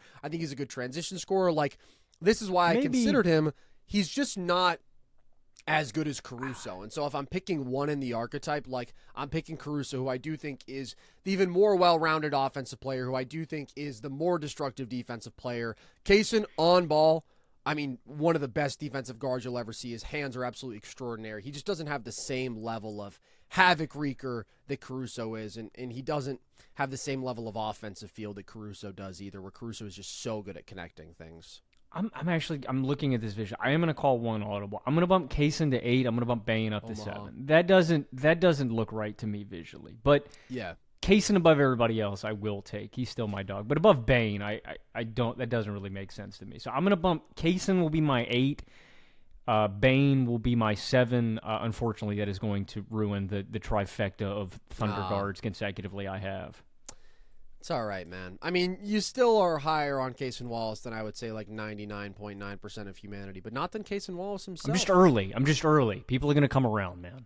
You've been on him. And again, I like Cason a lot. I've always liked Cason since he was a prospect. I just think I don't see as much offensive growth coming this year or down the line as you do. But I think he's always going to be really fucking good at what he does, and definitely always a guy who I want on my team. But in my 7th spot, I have another OKC guard, and I consider him higher than this. Honestly, I think when you account for projection, the top 3 are just like so obviously in a world of their own for this list. This guy easily could end next year at number 4 on my list. I'm going to land with him here for now. This is where I have my beloved Ajay Mitchell. Oh? I got him at 5. Right now? Yeah, you got him at 5. That's right. You had the 3 of them all lined up. AJ just had such an awesome season throughout, like coming from being a second-round pick who didn't get to play that much in his rookie season, was injured, like didn't play in the playoffs at all, comes back this year, and just like from the opening game, it was very clear that this guy was going to be a problem this year. He was going to be a difference maker for the Thunder, and he sure was, man. Here is one of the most incredible stats for AJ Mitchell's case. When he played this year, regular season and playoffs combined, the Thunder were 60-8. When he did not play, they were 15-14. I mean, how about that, dude? Like, it's absolutely essential to them being the juggernaut that they were, especially when you account for J-Dub's absence for a lot of the year. Like, AJ stepping up was one of the biggest stories for OKC. They were a plus 19 net team with him on. Like, that is so goated. That is Steph with the 2017 Warriors kind of stuff. And when he was off, I mean, they're still really good, but they're just a plus 7 net team. So I do think the amount of contribution that he made to this OKC team's success is something that he doesn't necessarily get enough credit for. I felt this way kind of throughout the year, but he makes them better because he's just good at almost everything. Like, he is super quick. He's super shifty, this like really quick first step, but also really good change in pace, and is always playing at his own pace and is always under control. And he's a brilliant ball handler. He's got great footwork as a driver. He protects the ball extraordinarily well. And so it's just really tough to contain him. And then if he gets within like 12 feet, he's got this great floater game. He's a good below the rim finisher. And so you put the ball in his hands, and he's a good pick and roll scorer. He's a good isolation scorer. He can score at every level. He's really good in transition. He's a really good passer too, creative passer, really good lob passer. And so he's a plus there. And he's a slight plus defender. He is one of these OKC guys who will pick up, who will apply pressure to the ball, good screen navigator, limited by his size, sure, but good hands, like just a really good all-around two-way player. Strong scorer, really good with the ball in his hands, good off-ball feel too, though, good in the half court, good in transition, good passer, good defender, awesome player, and somebody who I do think is built for the playoffs because of how well-rounded his game is, and specifically because there is this feeling with him that he can just get where he wants on the floor because the quickness really matters for him. And then because he has such a deep bag in terms of the shot making, the finishing, the footwork, like he's just really hard to keep from getting his as a scorer. And we saw that in the first 2 rounds of the playoffs. I mean, he shredded the Lakers, absolutely fried the Lakers in that series. And that's where I think there's an argument to put him even higher than this. Like, you compare him to a Desmond Bane. Desmond Bane doesn't have that same feeling of put the ball in my hands, I can get where I want against really good playoff defenses. We've seen him get more bottled up, whereas AJ, it was like, I'm still going to step up and make my presence felt. The guy who I have in my 5 spot, who I won't spoil just yet, like, very clearly a much more productive regular season offensive player, but you get him into the playoffs, and he has felt uncomfortable in a way that AJ has always felt, well, in the first 2 rounds of the playoffs this year, very much comfortable and like he can get to what he wants. The one thing I will say, though, is that did change in the Spurs series. Like, I was so high on AJ all year. I could not have been riding higher on him than I was after the Lakers series. And then in the Spurs series, he did feel a bit small. Like, the combination of the perimeter defense and athleticism they had, especially like Stephon Castle when he had that matchup with Wemby as the best backline defender in the NBA, like it did feel like when you put him against that sort of size and athleticism and rim protection, you could make life hard on him. You could take him out of his game a little bit. You could force him to start second-guessing himself and hesitating a bit. And, I mean, he was really just not a factor when he was on the court in that series. And then losing him, it sucked for the Thunder because they lost a valuable ball handler, but he hadn't been valuable up to that point in that series. Maybe that was going to change. It's only 3 games of him struggling up against a really impressive postseason otherwise and a really impressive season. And again, I'm very high on the guy, but that's why, even though I'm a big AJ believer, I didn't want to put him above a couple guys who have shown you like flat out star stretches and flat out like star level offensive production over the course of entire seasons. Again, I still think there's an argument for him, but another thing that I think he is going to, I don't know if I want to say struggle with, but it's just going to be a reality of his game, is the efficiency with him is always probably going to be pretty middling. Now, it's great that he can create for himself a lot. It's great that he protects the basketball really well in terms of suppressing turnovers. But, like, in terms of the pure scoring efficiency, in the regular season, he was just barely above league average. In the playoffs, he was just barely below league average. And I think the couple reasons for that are the size, right? He's a good below-the-rim finisher. He's a good intermediate scorer, but not somebody who's going to get a lot of easy offense, get to the free throw line a ton. And then the thing that could take him up a level is if he becomes like a consistent high-level three-point shooter. Right now, he's just not that. He's 34% from 3 on like relatively low volume overall this season. And so the lack of consistency there is another little issue that I have with AJ at this point. But he just took a massive leap last year. He's 24 years old. He's going into year 3, and I do think has just such clear talent, and what he can do as a creator is so valuable to me. And again, the 15, 4, and 4 that he averages doesn't really tell the full story of how good he was, because he was doing that in more limited minutes, 25 minutes a game in the regular season, 28 a game in the playoffs. The guy's awesome. I think he's just a generational steal for OKC, but I am going to defer to the couple guys above him for now. I mean, I think Ajay Mitchell would start for so many different basketball teams and would. No doubt. I mean, I have him as my number 7 shooting guard in basketball, so. Yeah, I just mean that, like, I just think that context with OKC's team is so important when we're talking about, like, evaluating these guys, because there's only so much ball that can actually go around. Like, I just say that to kind of emphasize that I think that if AJ was starting somewhere else, you're probably looking at a guy with a stat line that is, like, 25-5, 26-5, and you're like, or excuse me, 25-6 for points, rebounds, assists. But then you're like, I just think that he would have more gaudy numbers where a lot of people would be like, wow, this guy is one of the best shooting guards in basketball. I still think that, he burst onto the scene. We talked about this all last year, the fact that 2 years ago, this is a guy that played 36 games for OKC. And like you mentioned, that stat with him on versus off the court, he is essential and vital to this OKC formula now. I just think that he is still a little bit underrated, overlooked, and some of the raw numbers aren't going to do him justice for what a winning player he is. And again, I just want to reemphasize, it's not the regular season numbers. It is how effective this guy has shown you to be in the playoffs on both sides of the basketball. Like, I just think it fully translates. I think he has got just an athletic and physical imposition, like you said, man, to get to where he needs to go across so many different defensive matchups that the guy's a winner. I want him on my team. He's in my 5 spot. I think he would be the starting shooting guard for so many different teams, man. He's a beast.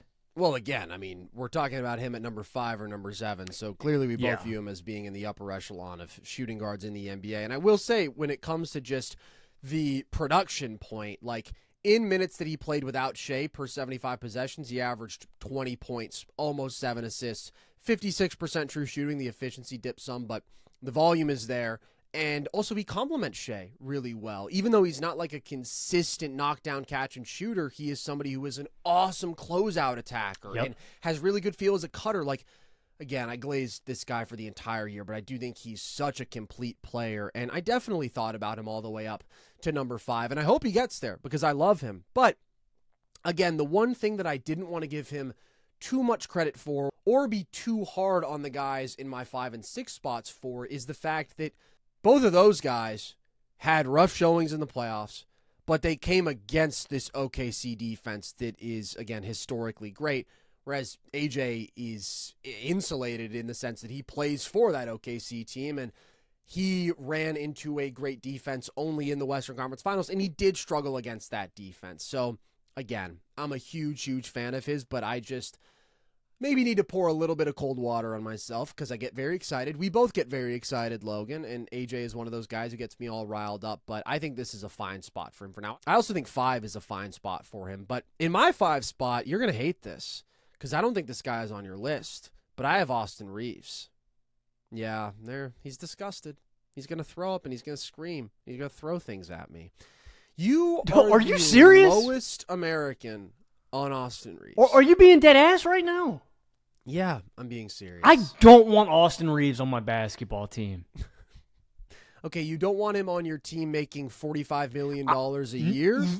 Thank you. Okay. I took it too far. Yeah. You put me right. Yes, right. Thank you. That is the thing exactly is, right, Carson. I'm not accounting for the fact that Ajay Mitchell makes $2 million and Austin Reaves is going to be making 40 plus. That doesn't matter. I'm just saying purely as basketball players. And look, I still think there's an argument that AJ is better for sure because I'm lower on Austin Reaves than the average. But I just so happen to be across from the biggest Austin Reaves hater in the entire world. Let me make the case for why he does belong, even if not at 5, definitely in the top 8. He is such a good regular season offensive player. And again, I think we're going to have all the same concerns about him in the playoffs, but like the value that he brings you as a legitimate big-time regular season offensive player is really significant. He is an elite pick and roll scorer. He is a good isolation scorer. He is an elite foul drawer. He is a strong shooter. He has an awesome floater game. He's a good catch and shooter as well, and he's a pretty good passer. But what he can do as an on-ball creator who, again, is also useful in spots off-ball, the production is just undeniable. He gives you 23 points, 5.5 assists on 64% true shooting in this past regular season. And when you talk about opportunity, like, obviously, Austin Reaves has gotten plenty of opportunity in LA, but he's also been asked to play alongside one of the most ball-dominant players in NBA history in Luka. He's also been asked to play alongside LeBron James. Per 75 possessions, when he was on the floor without Luka this past year, Logan, in the regular season, Austin Reaves averaged 33 points and 7.5 assists on 66% true shooting. That is just flat out superstar production, scoring volume, playmaking volume, scoring efficiency, and he was leading the team to be an above average offense without Luka. So I'm just saying that to make the distinction between him and a guy like Tyler Hero and say why he's in a different class. He has shown that ability when given the keys to put up massive numbers with great efficiency and lead to a legitimately good team offense. And again, even though I have a lot of the same concerns about him, I do think the fact that he's just a different level as a driver than Hero. He really is. And specifically that craft getting to the free throw line is a huge difference maker. That being said, his ability to get to the free throw line hasn't been able to save him in the playoffs, and at times it hasn't translated to the playoffs because sometimes he just gets outmatched, overwhelmed physically. We've seen it in back-to-back years. We saw it against Minnesota. We saw it against OKC. Yes, not at 100% health this past year, but I definitely have a lot of concerns about him as a playoff player that continue to manifest themselves. Over the last 2 years in the playoffs, he gives you just 18, 5, and 5 with 4 turnovers a game on negative 2.5% relative true shooting while he's getting attacked on defense. So he is absolutely a guy who can struggle in a big way with elite defensive pressure and with the swarm, right? OKC showing him multiple bodies led to a lot of turnovers, led to a lot of just sort of panic decisions out of him. His lack of burst can be a big issue. In the regular season, it feels like he can just kind of fry a lot of bigger dudes off switches, but when you allow more hand checking, you allow more physicality on the perimeter, he can struggle to get by people in the playoffs. And, I mean, that's a really big thing. Just the super athletic, super physical teams are a nightmare matchup for Austin Reaves. He also really struggled to finish in the playoffs this year against OKC. Now, again, you're going up against, like, this super defense with elite point of attack personnel, with an incredible ability to swarm and cover so much ground, with elite rim protection. It's a nightmare matchup for anybody, but He really struggled. He did. He looked really, really overwhelmed, and that was the case last year against Minnesota as well. Is that stuff going to get better? I don't know. I'm not an Austin Reaves believer. I don't consider myself that. But I do know this is a guy who, like, you could give him the keys to an offense, and I think we talked about not being surprised if Hero gave you 25, 5, and 6, whatever. Like, Reaves could probably average close to 30 points per game and 7 to 8 assists a game, and he could do it on 62+% true shooting and lead to pretty good NBA offense. Now, this is all in the regular season. I think he's going to be a playoff dropper forever, but still giving that level of floor to an offense and offensive value in a regular season does matter to me. Maybe it looks better in the playoffs going forward. Again, that's not even really something that I buy into. I just think he's such a good regular season offensive player. And do you not care at all that it's like when we saw Ajay Mitchell up against an awesome playoff defense, he struggled. Like Reaves has struggled. Like Bane has struggled. Like, it's not easy to score and perform against these fucking ridiculous defenses at the top of the NBA. I mean, it's not. I will say, I didn't even consider Reaves for my top 10. Like, he was so firmly an honorable mention to me. Like, I literally put him, like, when I think of the top 10, I put him, like, 11, and then I was like, where does he belong outside of it? It comes down to, those numbers are kind of staggering, but they don't really move me all that much. And the reason that I say that is just, he is such, and maybe it's the stacking principle that I always talk about in basketball. When you have guys who are really good, it's similar traits. You have this stacking quality where, like, okay, I got a bunch of good three-point shooters. We're an elite three-point shooting team. We all complement and make each other better in that regard because there's so much space. The stacking principle with the Lakers in the negative way maybe is what's keeping me from actually appreciating Reaves at all. What I mean by that is the fact that both him and Luka are these egregiously slow, horrible perimeter defenders. Like, maybe that is what is holding me back, is that their defense has been so bad with those guys on the court together. Maybe it's the fact that they've allocated $45 million to this guy. I just, when I have seen Reaves on the biggest stage in the playoffs, he has consistently dropped offensively, and he has been relentlessly attacked defensively. It's like, you asked me about Ajay Mitchell. Sure, guys are going to struggle against one of the best defenses I've ever seen, like the Spurs. But, like, that to me is different. That's Steph Castle. That's Wemby you're dealing with. There's a lot of... Oh, hold on. You're talking about Austin Reaves going up against Nickeil Alexander-Walker and Jaden McDaniels and then OKC. Like, the defenses that we've seen him really struggle against are the best defenses in the league. He wasn't good offensively against the Nuggets in 2024 either, but I also think he's gotten a lot better since then. AJ's just don't care about that as much. AJ to me just still has a different level of physicality in his game where I'm like, I don't know. Like, I know that he struggled, but, like, the athletic difference to me between him and Reaves, there's still a big gap there. Defensively, there's a gap there. Like, but I think you're underrating the ability of Austin Reaves to carry the sort of load that he can for an NBA offense over an entire season. Like, I think I am. Give you a couple more numbers. Over the last 2 years, when he is on the court without Luka or LeBron, he leads the Lakers to a 122 offensive rating. That is a plus 6.5 relative offensive rating. Like, there's not that many guys that can do. I'll say this. You're right. You're right. And I think Reaves is a very skilled offensive player. I think he's very talented. I will refuse to put Reaves on this list until I can see him somewhere else other than LA, man. Or maybe this season will make a meaningful difference to me. I hate Austin Reaves' fit and contract with the Los Angeles Lakers. I think he is a bad two-guard to have alongside Luka long-term. I think he's a bad guy to be allocating. And at this point, fuck the goddamn Lakers because of who just bought them. Fuck them. Y'all can go pay Reaves $45 million. Go ahead. Good luck. I don't even care anymore, man. I'm happy that you guys have made the mistake of pairing two honkies that can't defend on the backcourt. Good luck with your 120 playoff defensive rating. Maybe Walker Kessler will fix it. I don't know, man. It's the Lakers. It is the fact that I don't like his fit with Luka and the fact that he is being paid $45 million. And so I know that you don't like those things, but that is not something that should be considered when you are ranking Austin Reaves as a player in a vacuum. Probably not. But until one of those two things change, he's going to be firmly outside of my top 10. Or until I see him have a decent playoff run, man. Like one where I'm like, wow, Reaves looked really good in that run. The defense couldn't fuck with him. Like, I don't know, man. I need one of those. I need one of those three things to change before I'm ready to consider Reaves in this top 10.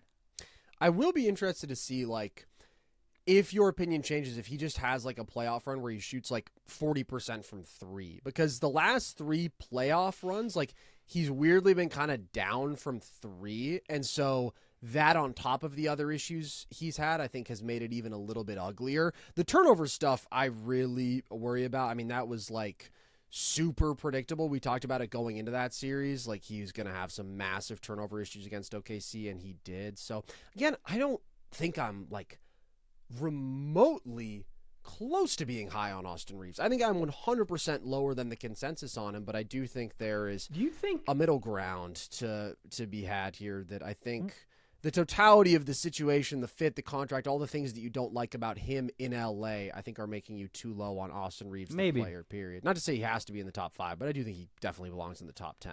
I also really like, I don't know, I just really like two-way guards too, man. Like, I want a guy who can defend on the wings, and I just think, like, even if Reaves was on this list, he would, like, be in my 10.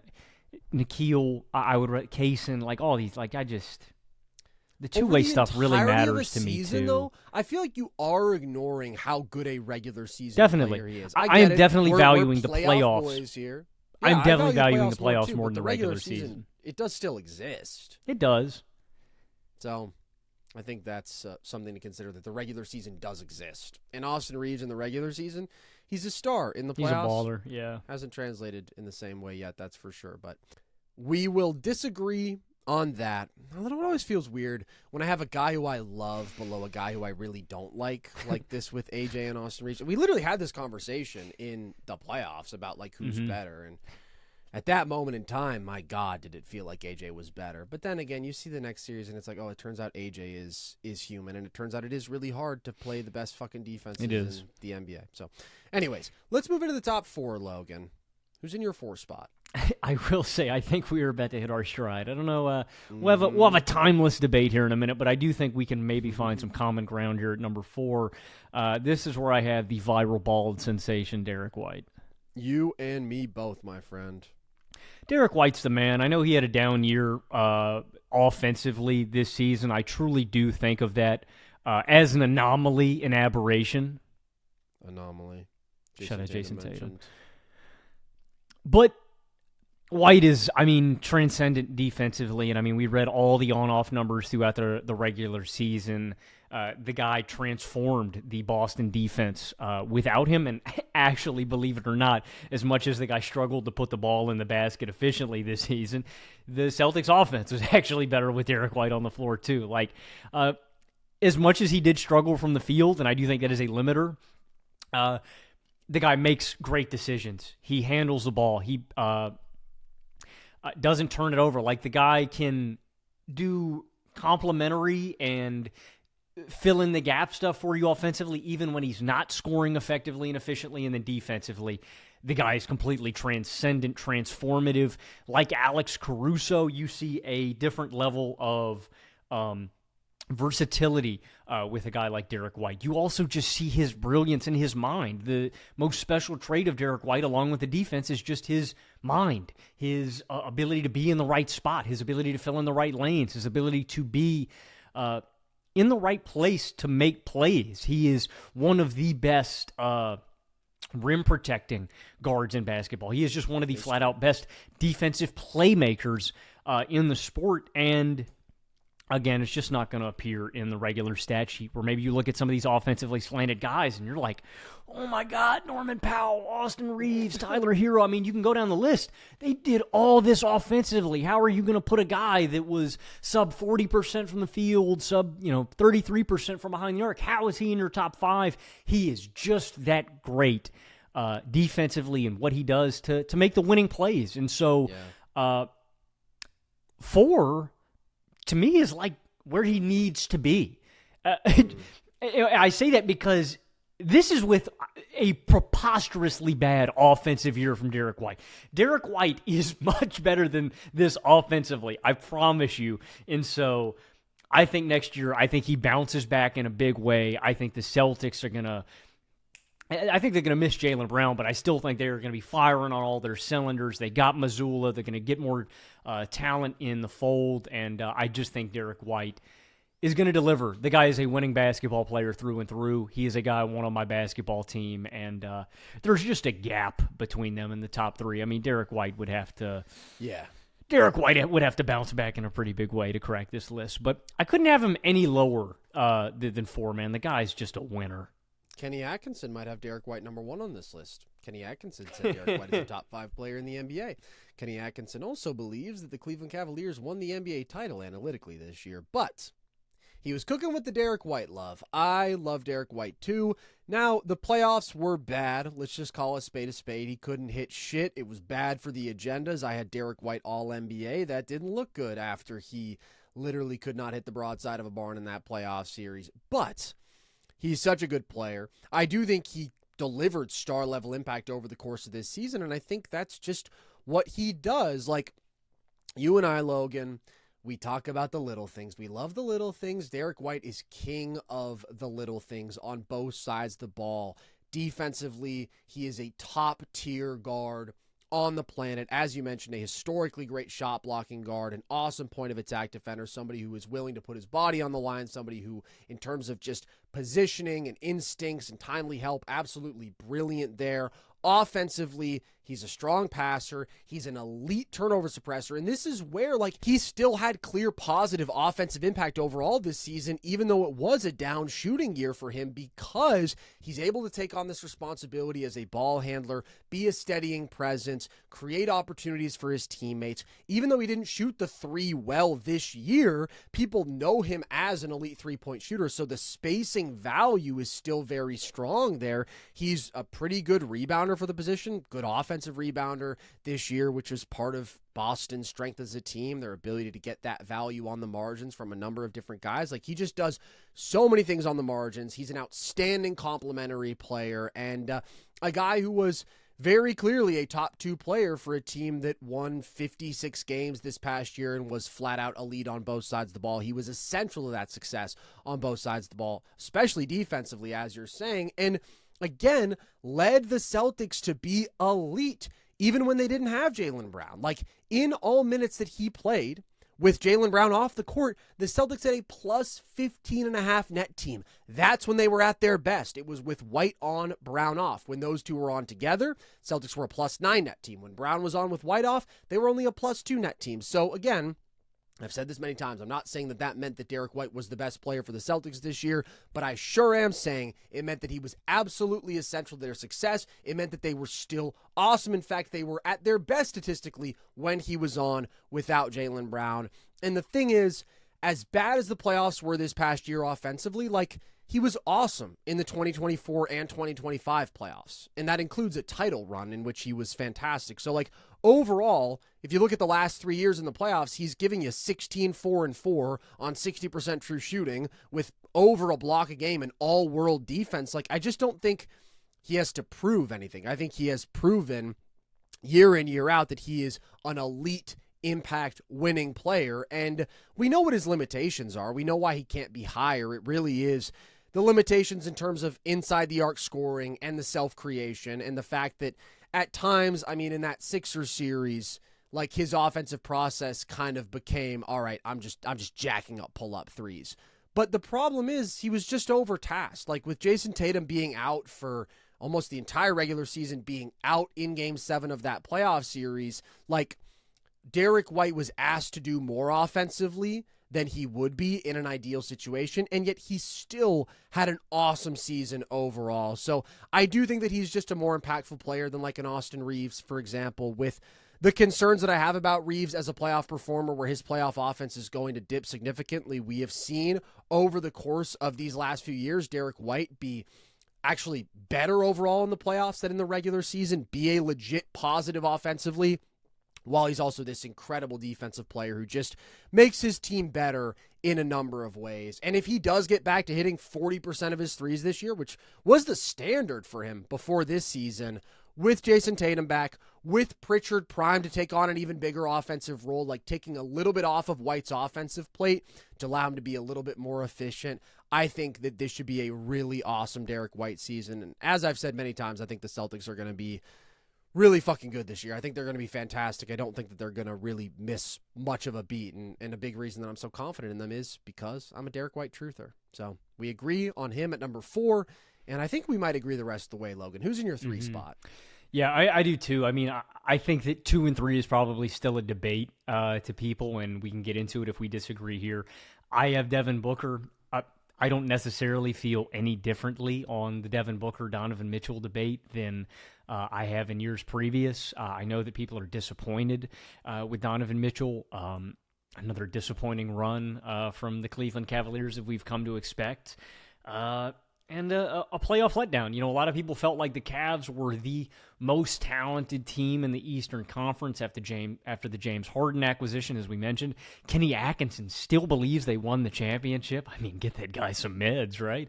He needs maybe a psych ward. But I think Mitchell unfairly has gotten a lot of the criticism. Now, I think that there are things to be critical of for Donovan Mitchell over the past few seasons in the playoffs and his play style, but to me, all of the Cleveland Cavaliers' team success and their lack of team success in the playoffs doesn't all squarely fall on the shoulders of Donovan Mitchell. And so, to me, you can have Book above Mitchell. We can have that debate again, but just because the Cavs fell flat again in the playoffs does not mean that I'm just going to inherently drop Mitchell any spots is what I'm getting at. The athletic imposition that Donovan Mitchell still has versus a Devin Booker to me is a big deal.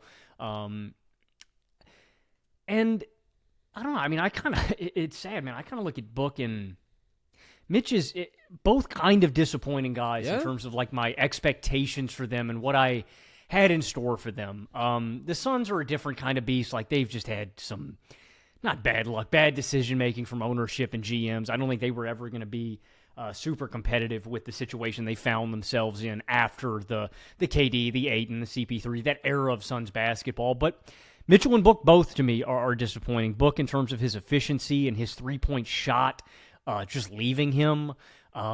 Mitchell, him not always delivering in the playoffs. Again, I think that people can kind of make bad faith arguments where it's like, well, you know, James Harden left him hanging also in these playoffs, which can kind of get overlooked. Darius Garland, his injuries can kind of get overlooked from a few seasons ago. But you have to look at Mitchell, too. I think Mitchell's lack of getting his teammates involved and his limitations playmaking-wise, that you can hold against him, right? And I think that was interrelated with the reason the Cavs made this trade to get rid of Darius Garland to go and get James Harden. But I don't feel any differently. I think Mitchell is the better athlete when we compare them against Devin Booker. I think that they're similar as playmakers. I prefer Mitchell's insistence on getting downhill and getting to the free throw line. I think that can be a playoff. I think that can be a criticism of him in the playoffs as well, too. But they're very similar. I'm not going to push back too hard if somebody prefers D-Book over Mitch. They're very, very close. If we were doing our top 30 players again, they may find themselves side by side once again in my rankings the way they find themselves side by side in my shooting guard rankings. So I'm not going to beat any dead horses. I feel pretty similarly about these two guys the way I have over the past 2 to 3 seasons. So I've got Book in my 3 spot. I've got Mitch in my 2 spot. It's funny because we're on to like year 7 of this being a debate. Yes. And yet it's not quite the debate it once was. I don't know that there's a lot of passion for this debate at this point because, like you said, I think it's been probably underwhelming from both of them. I think if you were to look after the 2021 season when Book was the elite scorer on a team that very nearly won the NBA title, and Donovan Mitchell was the best player on this awesome offense, and, you know, he was back-to-back years dropping 32-plus points per game in the playoffs, and both of these guys were young. I mean, at that point, they were both 24 years old, and if you fast-forwarded to today, I think you would be underwhelmed. I don't know if you'd be disappointed. Both these guys have consistently been top 15 sort of players for a long time, and they've both gotten better at certain things. But in some ways over the last couple of years, like both of them have flatlined or regressed even in certain ways. And just the overall trend line, it's not like decisively up. And so that's where I think these guys are in similar standing to where they've been in recent years. I do still prefer Donovan Mitchell to Devin Booker. I think there's an argument with Book because of the flexibility with him. Offensively, I would say his variety as a shot maker, the off-ball scoring skill set with him. I do think he is the stronger passer than Donovan Mitchell at this point, and I don't mean that in terms of what he's capable of, literally. I mean that more so in terms of his willingness as a passer, because that's the biggest issue with Donovan Mitchell when he gets to the playoffs at this point. And then Book is also this just ridiculous free throw drawer, even though he's not this elite downhill athlete. He's always going to get to the line a ton. So he's just an automatic, like 26, 4 and 6 on solid efficiency. You know what you're going to get out of him year in, year out. But it is bizarre that over the last couple of years, he has dipped to like 33% from deep. He's been such a brilliant shot maker over the course of his career and always been somebody who prefers the mid-range, but also like there was a moment in time where he was hitting 38% of his threes at high volume, and that has just like disappeared from his game over these last couple of years, and so that has limited his efficiency. And the playoff series this past year, seeing him back in the playoffs, it wasn't great for him. Again, you're going up against OKC, so like nobody looks good against OKC offensively, but did struggle with turnovers. And yes, he's seeing aggressive coverages against this unbelievable defense, but struggled to really impose himself on the game. And so I just think, and this is true for both these guys, you're kind of left asking, like, what level of number one are they really? How much support do they need around them for the team to be legitimately really good? At this point, I don't think they are. You don't think that they are like legit number ones? I think they're number twos. I think both of them. I think they are like the best number two you could have, man. See, I kind of think they're more like number ones on good, not great teams. I kind of feel like that's what I'm saying. The destiny. Yeah, I but agree. I don't think that like Mitchell is a number two. I guess it'd be interesting to see in a certain situation. You just don't think they're capable of it, like with their acquiesces. ball dominance, or what do you mean? No, I think it's possible, but I guess it's more so like it's just not that common that dudes who are like the 12th to 15th best players actually end up as the number two on a team. I was just saying I that, struggle to visualize it a little bit. No, I see what you're saying. I agree. I was just saying on a great team, they're number twos, you know? Yeah.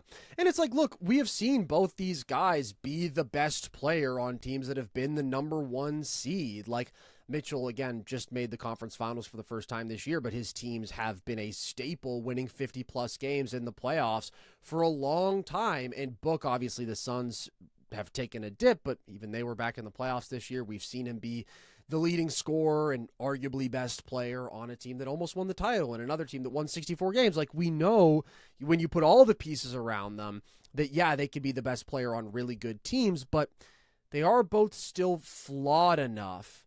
And neither of them have, like, the level of playoff translatability at this point, just consistently to where I would put either of them, like, in the top 10. And I still do think that Book needs more help around him than Mitchell, because I do think when Mitchell is at his best, and we saw it a lot this regular season, and I defended Donovan Mitchell a ton this regular season because I thought he had an amazing regular season. Like, Mitchell is such a gifted player. The combination of ball handling, quickness, athletic force he plays with, the paint footwork, the finishing at the rim, the short-range touch scoring, the mid-range game, when he also catches fire as a pull-up three-point shooter, and he's a willing passer, like, it's all in there for him to have these nuclear offensive stretches. And so I do think he is just more of like a true offensive engine than Book. That's why I prefer him. I think he needs less help ultimately. And over the last 2 years, like, I don't know, Book just hasn't really like moved me with much of anything. Like, the Suns have only been a couple points better in terms of net rating with him on. He's just not really moving the needle at like a top 15 level right now. We know who he is. He's a really good player, but we haven't gotten the absolute best out of him. They got to get the him. Same for Mitchell, but Mitchell has definitely had higher highs and better stretches. They got to get him the hell out of Phoenix, man. I know he loves Phoenix. I know he wants to stay there. He's got his roots. But, like, dude, the writing has been on the wall for, like, 2 to 3 years. And I just – I got 2 questions, basically, for Book. Like, one, when is enough enough? Like, when do you just reach your wit's end with complacency and not having a meaningful chance to win anything? And 2, when do you start regressing and, like, stop being the guy that we've come to know and expect, right? We're talking about him stagnating and flatlining a little bit, but, like, when does that turn from stagnation to regression? And at that point, it's like, is it going to coincide together when you need to find a new destination? And, like, that's where I would put the question for Book and the Suns organization. Because for Devin Booker,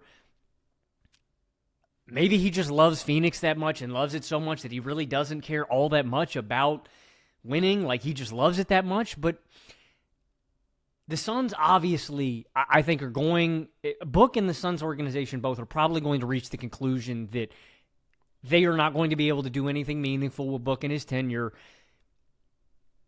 And you're going to want to maximize the value that you get back for Book. So, like, I don't know, man. I just feel like we're going to have to reach a... You can say this for Mitchell, too. If they hit their head on the wall again next year, when does the rubber meet the road, man? When do you finally reach the conclusion that we kind of all know we're staring at, right? Like, do you feel the same way, man? Like, it just feels like an inevitability at some point that Book has been in now trade rumors for back-to-back off seasons.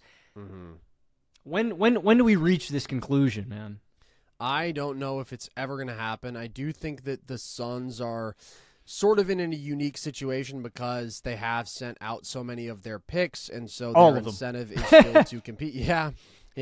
And I also think Matt Ishbia is a very aggressive and maybe delusional owner, and Book seems to love Phoenix. So, I mean, I think logically, everything you're saying is true. I just don't know if that's going to manifest in an actual trade. But I do think this is another thing where it's just been an underwhelming experience with both these guys, and the same is true for where their teams have progressed to and where you feel like, all right, you've hit your head on the ceiling so many times. Like, it's time for a big change in Phoenix. I think it's time for a big change in Cleveland, and neither team and maybe neither player seems to have really come to terms with that. But I do think Mitchell is still the guy who I prefer. I do think he's still too good for me to drop below number 2. Like, he is just such a massive offensive talent, and the best version of him I do think is better than Book. And what he did for the Cavs offense this year overall, like propelling them to a 123 offensive rating when he was on the court in the regular season, that was 8 points better than when he was off, averaging 28 points and 6 assists on 61%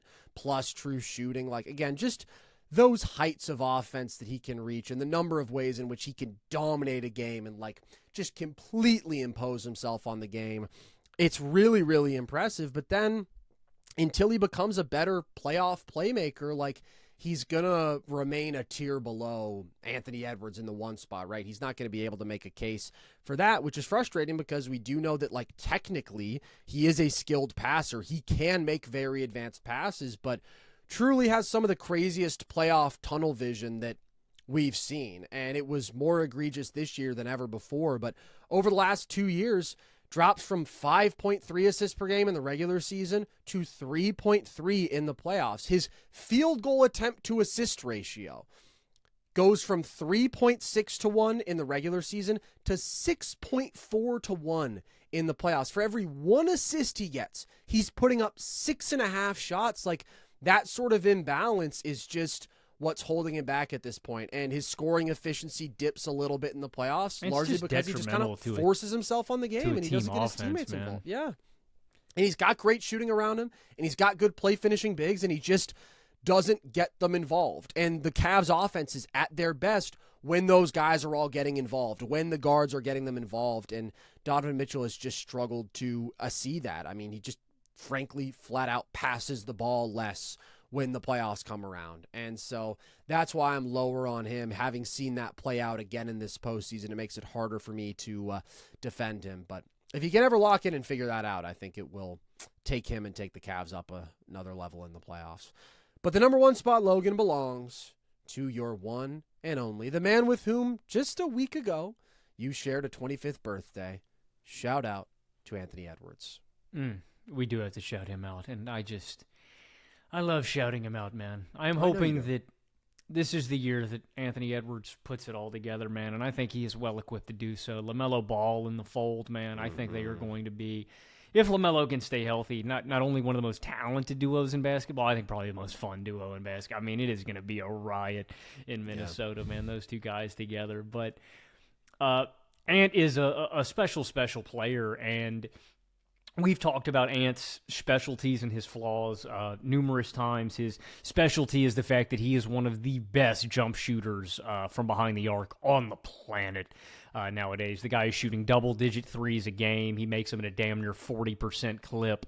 He is an elite jump shooter, and he can do it from distance. He can do it out of pick and roll. He can do it as a catch-and shooter. And teams routinely concede these looks to him because he is such an athletic threat when getting downhill. You talk about this all the time. There is a bit of a chasm between the idea of Ant and how often he gets downhill versus the athlete that he is. But again, that's because teams have to slant their defensive coverage that way, because if you play up on him, he'll blow right by you. If you give him that cushion, he is going to shoot the three at a 39-40% clip. He is really hard to guard and stay in front of. That being said, Ant does have his flaws. We've talked about them numerous times on what he needs to fix come playoff time. The biggest thing is his intermediate mid-range scoring, that pull-up mid-range shooting, that floater range stuff.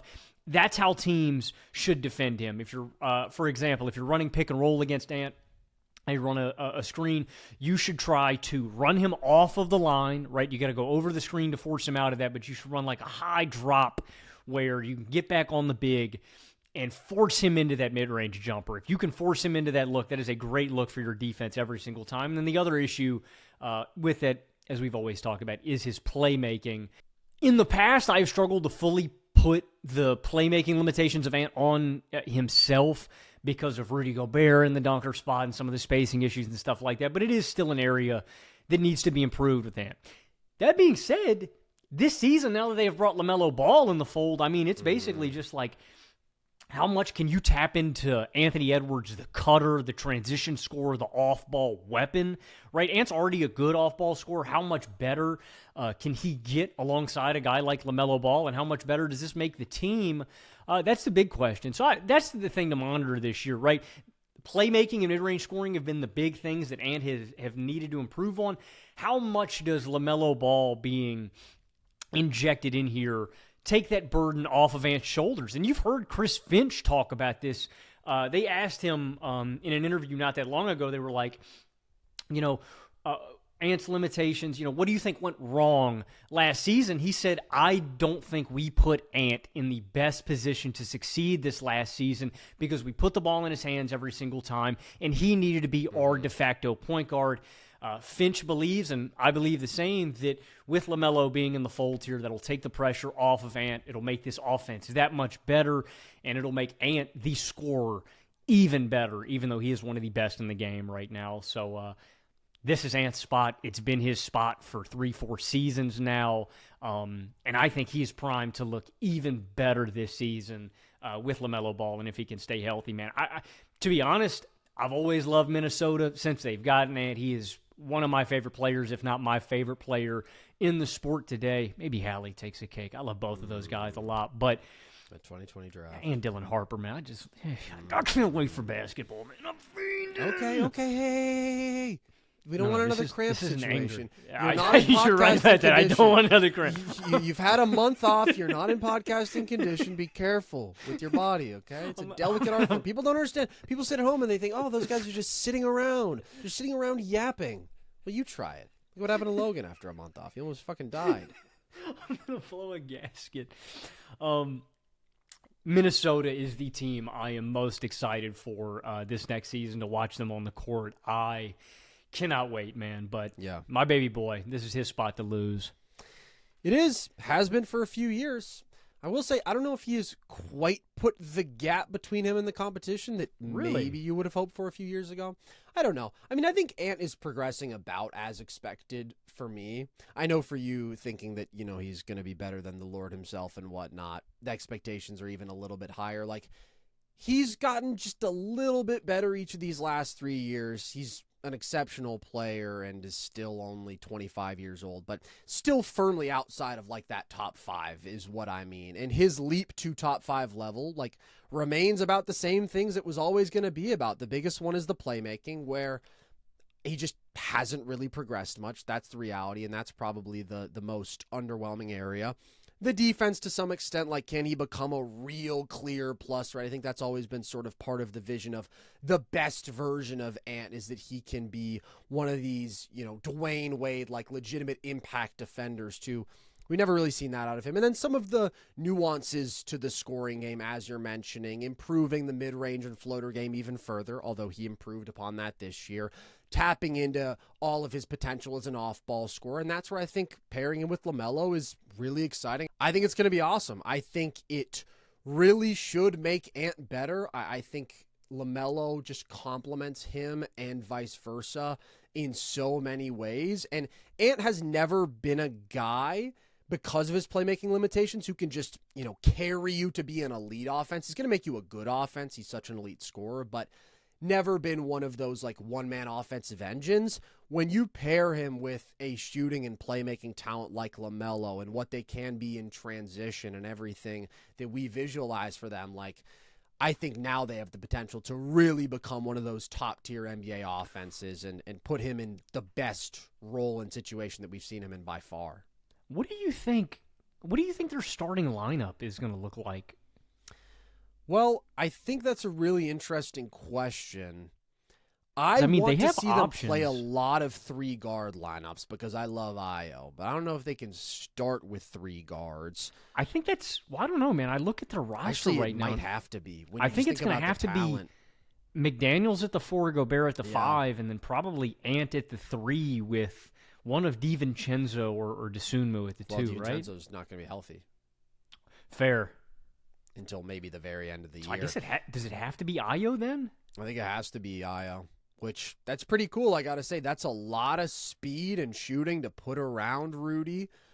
And I think there's a little more pressure on LaMelo and Ant with that and Ayo defensively to like wall up guys on the wings. But and they're slight. I mean, they are slight around Rudy, LaMelo, and Ayo, and Jaden McDaniels, and the rebounding around Rudy is lacking. But that's the one thing that they had to compromise. I mean, they lost their 2 big forwards, losing both Randall and Naz Reid to make this vision happen. So, yeah, I think that's the one thing that could hold them back. But I think offensively, they're going to take a leap. It's just going to be, can they maintain, a strong defense, which has been their calling card in recent years. Yeah, and the big thing, too, this has been a problem, but can they figure out backup 5 minutes, too? Is Baron J ready to step into that role? Yeah. They need him to step up this year. They definitely do.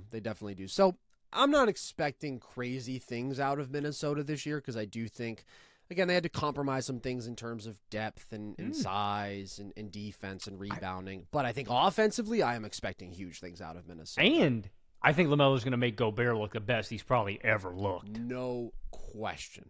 LaMelo is going to make that offense fucking sick. And it's like, Ant is coming off of a career-best finishing season, a career-best intermediate scoring season, and the second straight year in which he's spraying 40% of his threes at massive volume. Like, the guy just scored 29 a game on 62% true shooting.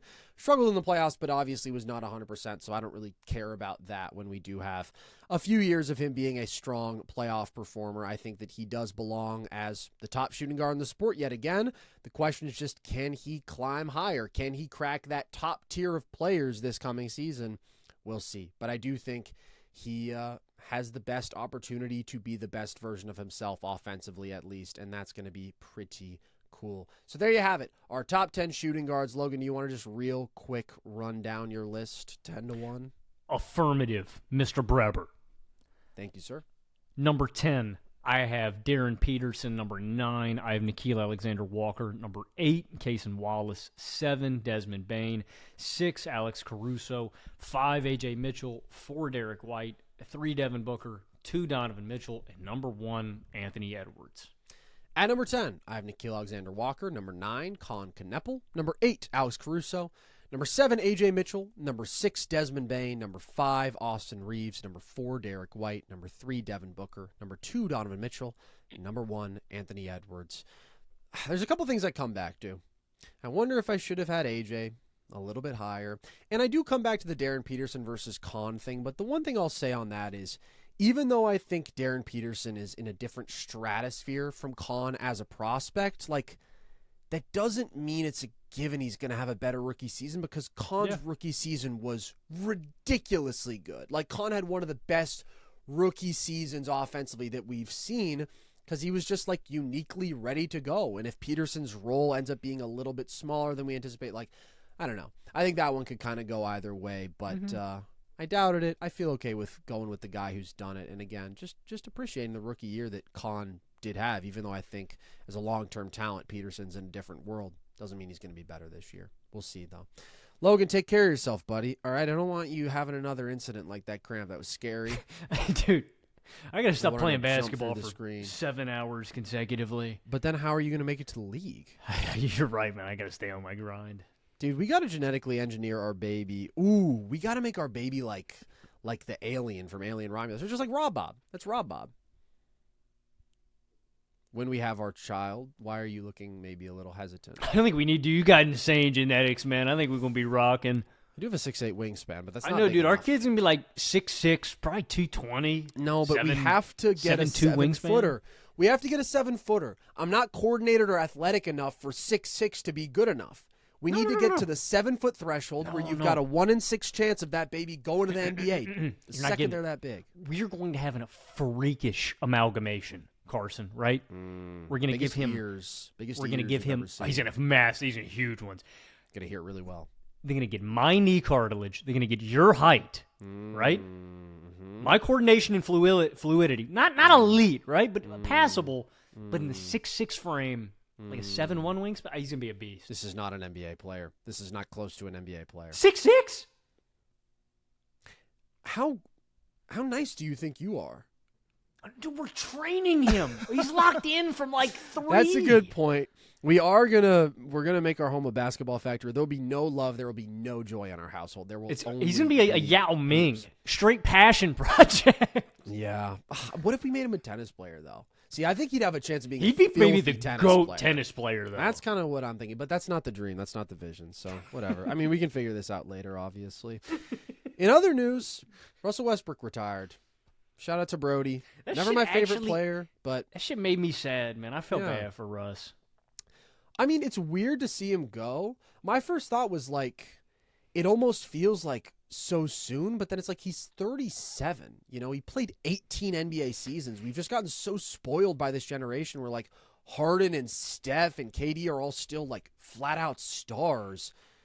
It's been an incredible generation. The longevity's been crazy. It has, dude. And shout out to Russ, man. What a career. It feels weird, man. It just feels weird that he's not going to be back. Retires as a Sacramento Kings legend. I'll always think of him as a king. Kings and Wizards offered him to come back, and he said, I'd rather leave. Yeah, I respect it, man. I respect just feeling when you're done, and shout out to him.